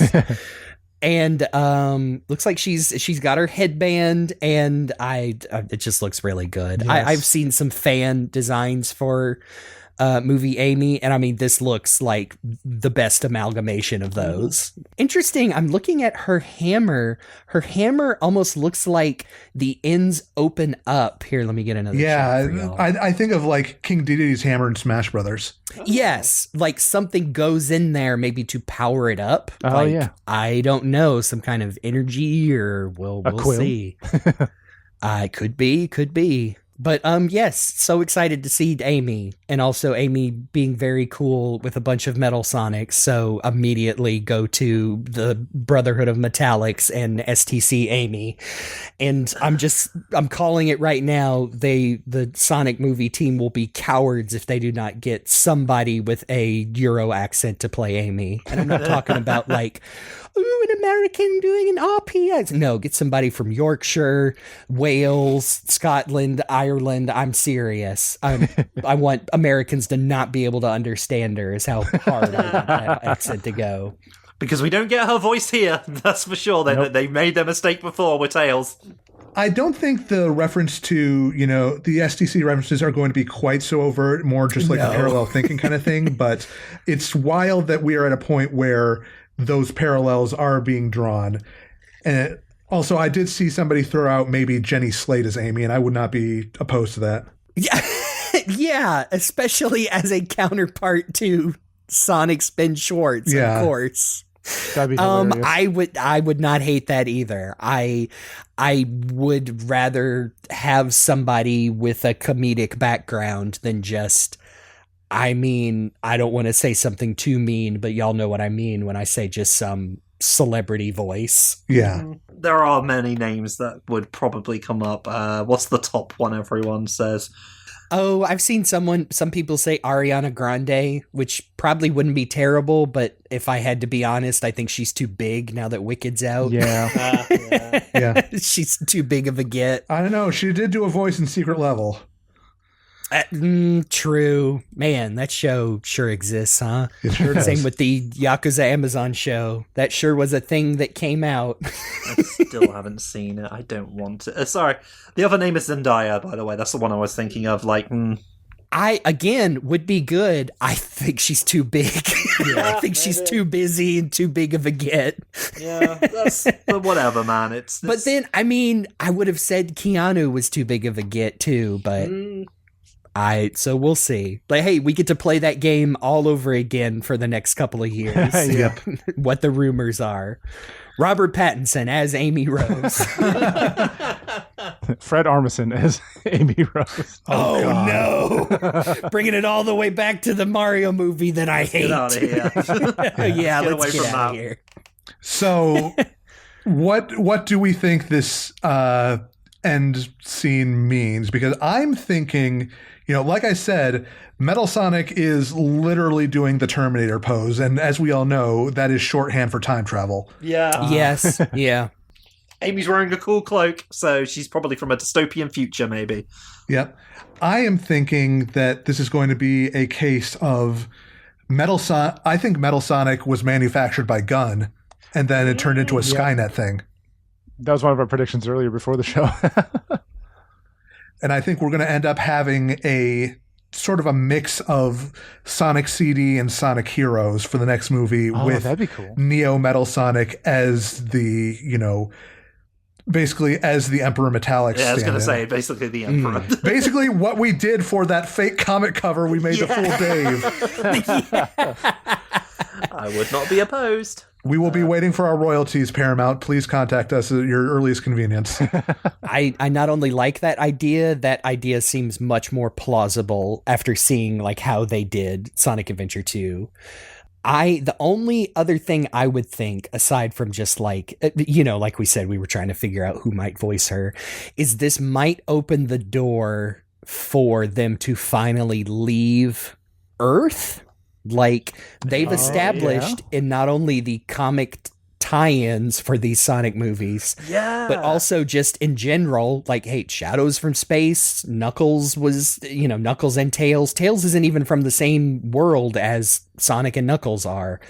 That they might take the movies off Earth, and I don't know, and maybe that means Amy's from a far-off planet or another dimension, or like we all were saying about, the fact that Shadow came from outer space, that, is there a planet of, like, super hedgehogs out there? Would someone have tried to harness that power by making robot hedgehogs? I'm not sure. Yeah, I know that Pat Casey and Josh Miller, the writers, have said that they've wanted to take things off-world for a while now, and this might be the opening they need. Yeah. And that would also be, again, this movie does it, that would also be a way to, like, almost completely divorce ourselves from all of the human characters. Like, I'm sure you would bring Tom, maybe Maddie as well along, like, I fell in the warp portal, help me, Sonic. But I don't know, that's the only thing I think they would want to do. But I think Luke's is definitely more plausible. My big prediction, and just what I want to see, is more Sonic characters. Yes. Like, I think they have gotten to a point to where, this movie, like I said, I really liked Sonic and Tails' roles. I think if they can, Tails and Knuckles, I think if they can keep a good balance of not leaving characters in the background, which, hey, I know even the Sonic series is not as good as that. Right. Silver and Blaze fans know what I mean. Yep. But I would like to see at least one other character be introduced alongside Amy. Hell, I'd take Cream the Rabbit. Have Team Rose. I think as far as predictions, everybody's kind of covered thoughts that I've had. The only other thought I've had is the fact that Jim Carrey's already gone on record saying that, like, if the premise is good, he would reprise Robotnik again for a fourth movie. And if they do try to go for that, my thought about how he survives the explosion is that he uses the nanomachines in his suit to basically make a bubble around him to survive in space long enough to get back to Earth. That's just my that's my theory of, like, how he could survive that. Here's my thing.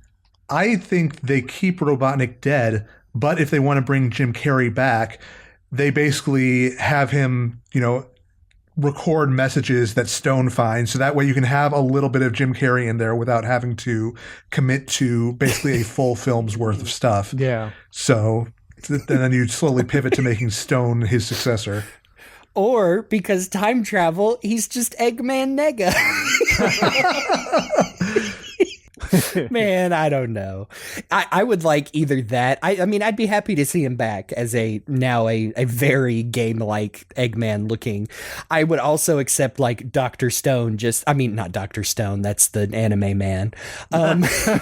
Agent Stone stepping into the doctor role and being he doesn't have to be Eggman, but he's carrying the torch for the Eggman Empire. Who do you think built the Metal Sonic robots for Gunn? That's what I'm saying. Yes, it was Robotnik's assistant, just like in STC, where Grimer made there them. you have it, folks. We got it figured out. Yeah. Oh, man.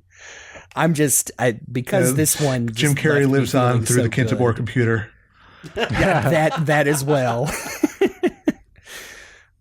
But, yeah, good movie. Good movie. Awesome movie. Is it perfect? No. Is it the movie that I probably would have wanted when I was 12 and would have marked the hell out of for seeing it back then, after Sonic Adventure 2? Yes. Like, yes. If they were like having to make a movie within, the context of everything they've established with the SCU until now, I don't think they could have made a better adaptation of Sonic Adventure 2, and I am so glad that this movie exists. Yes. Here's the thing: people are all saying like this isn't the best adaptation because it's not as good like the games as the other adaptations we've had, like the Sonic Adventure, Sonic X version. But that's not really how adaptation works. We're talking about taking a game story and making it a movie. And they made a good movie out of this, even if it's not like 100% faithful to the games. Right. That's adaptation, folks. Exactly. That's how you make a good one. You make one that people like and is good. Yeah, it works as a movie, but it still keeps all of the most important elements of the original Sonic Adventure 2 story.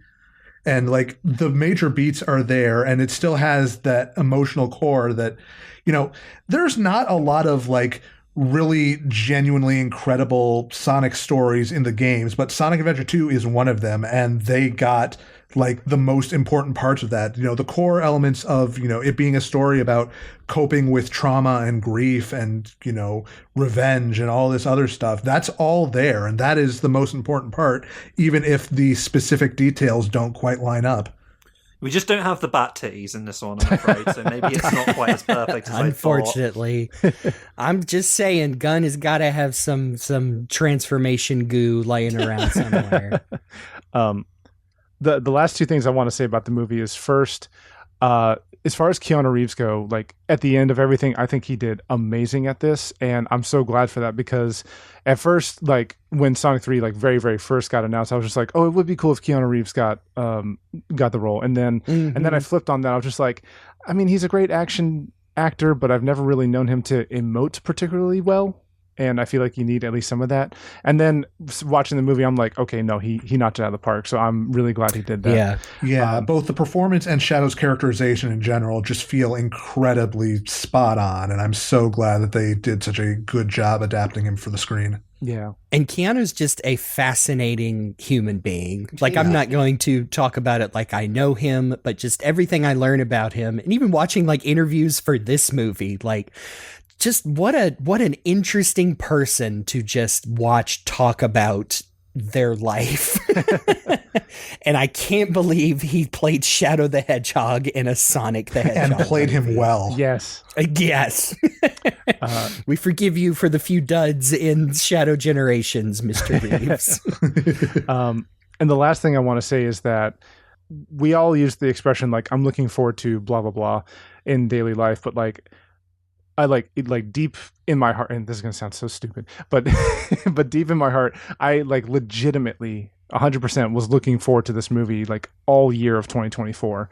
And the fact that it like that I allowed myself to like kind of give into the hype, and the fact that it like lived up to it, and it made me want to see it twice, and I want to see it even more, like that just makes me happy from a standpoint of like, hey, I'm an adult Sonic fan. I looked forward to this, and it satisfied me. And I'm super happy about that. And, like, because like I said, I feel like we use the term I'm looking forward to blah, blah, blah, just as like, like there's truth to it. Like, hey, I'm looking forward to this game. I'm looking forward to going to this restaurant. But like when you feel like deep in yourself and like the thing that you've been looking forward to actually like really resonates with you in a strong way, like that's a feeling that I feel like I personally don't feel a whole lot in adult life, and so that makes me very happy.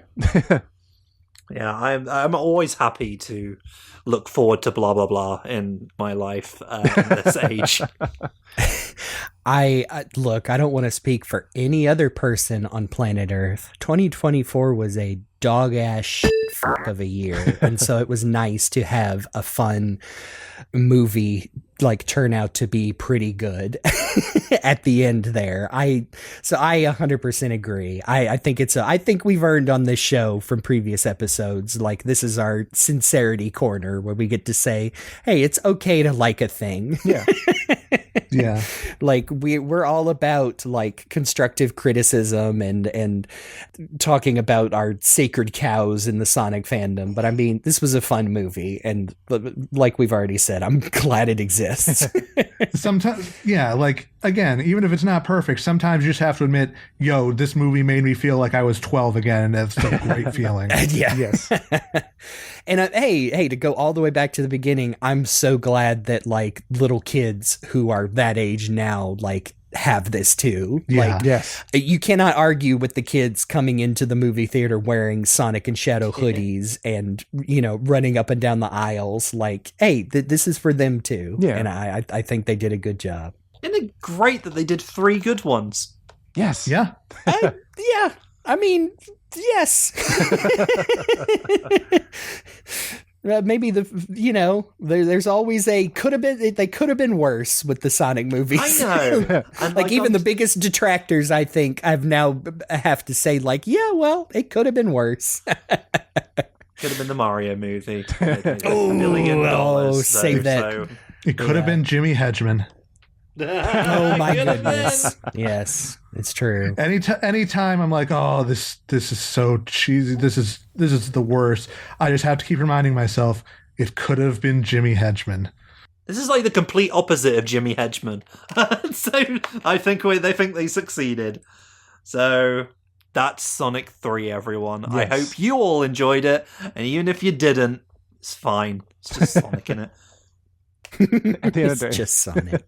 At the end of the day, we had a great time, and now we can look forward to early 2027. Yes. Oh, that could be interesting. When we make it there, that's about as optimistic as I'm gonna be. Yeah. All right, take us out, host. Anyway, but that's it. I hope you are happy to listen to our extended discussion that probably doubled the length of the actual movie that we were talking about. Whatever. This is for us. It really Yes. is. And Yes, I hope you these enjoyed episodes it are too. for us. But if you want to enjoy our rambling elsewhere, you can find us all across the socials and the things, but not all of them because some of them are really bad now. But nevertheless, you can find me at Falero in most places, including Blue Sky. And how do you spell Falero? Why, that's Faulero. I pop off just like Live and Learn at the end of Sonic 3, the movie. At that jingle. You love that jingle. I love that jingle. You can find me on the socials at Rock the Jake, and you can find me on Twitch as Mr. Rock the Jake. You can find me on the various socials at Cyberlink420. And you can find me on Blue Sky as JeremyBaker.actor and the rest of the internet as GameBuddy, sometimes with a 123. And special thanks, as always, to Amy Waters for the use of our theme song from the album Gotta Go Slow. You can check out more of her work on YouTube and Bandcamp. She's made some incredible music, and isn't it great that we also get to say, and we heard some incredible music while listening to this, while watching this movie as well. So let's embrace the spirit of musicians everywhere. But mostly Amy, because she made our theme song, and that makes her better. Yeah. Amen. And she's not the only Amy in this episode. Hey, double Amy. And remember to subscribe, review, share. Sorry, I'm not trying to be like all that. If you like this, You know the deal. yeah, just go out there and let people know that we're talking for way too long about Sonic. My wife that is will our agree thing. with that. Hey, it's the doldrums after the holidays. We're providing you with some extra long episodes this first of the year to stave off those winter sadness. Yes. Hey, I've got at least one or two friends who are like, "Oh boy, an extra long episode of A Hill Is Always Greener. I've got this in the background while I do a chore or something." yeah. And I'm like, "Yeah, glad we're providing something for someone." But next time we are going back to food, kind of, because we're remember how we were talking earlier about fast food spoiling plot elements? That's That's the main theme next time. We're talking about fast food toys that are related to Sonic the Hedgehog, because there have been quite a few. And they have a history. They have directly affected the release of at least one Sonic game. It's true. Boy. So it's fun to talk about those little things that you got with bad food and how Sonic was related to them. Yep. So we're going to do that next time if that's a topic that interests you, because it does me. I like things that I remember. That's why I'm doing this podcast. Anyway. But until then, thank you for joining us. We'll sort of talk your ear off again next time. I've been Falero. I'm Rock the Jake. I'm Cyberlink. I'm Game Buddy. Bzz, bzz, bzz. It's been a real drag. Thanks for nothing. Nice. We'll miss you, Jim Carrey, unless you come back. I don't think we can get rid of him at this point, but... well, we killed at least one Jim Carrey. We did. Well, we're getting rid of us now, so this has been The Hill is Always Greener, and we'll see you on the other side.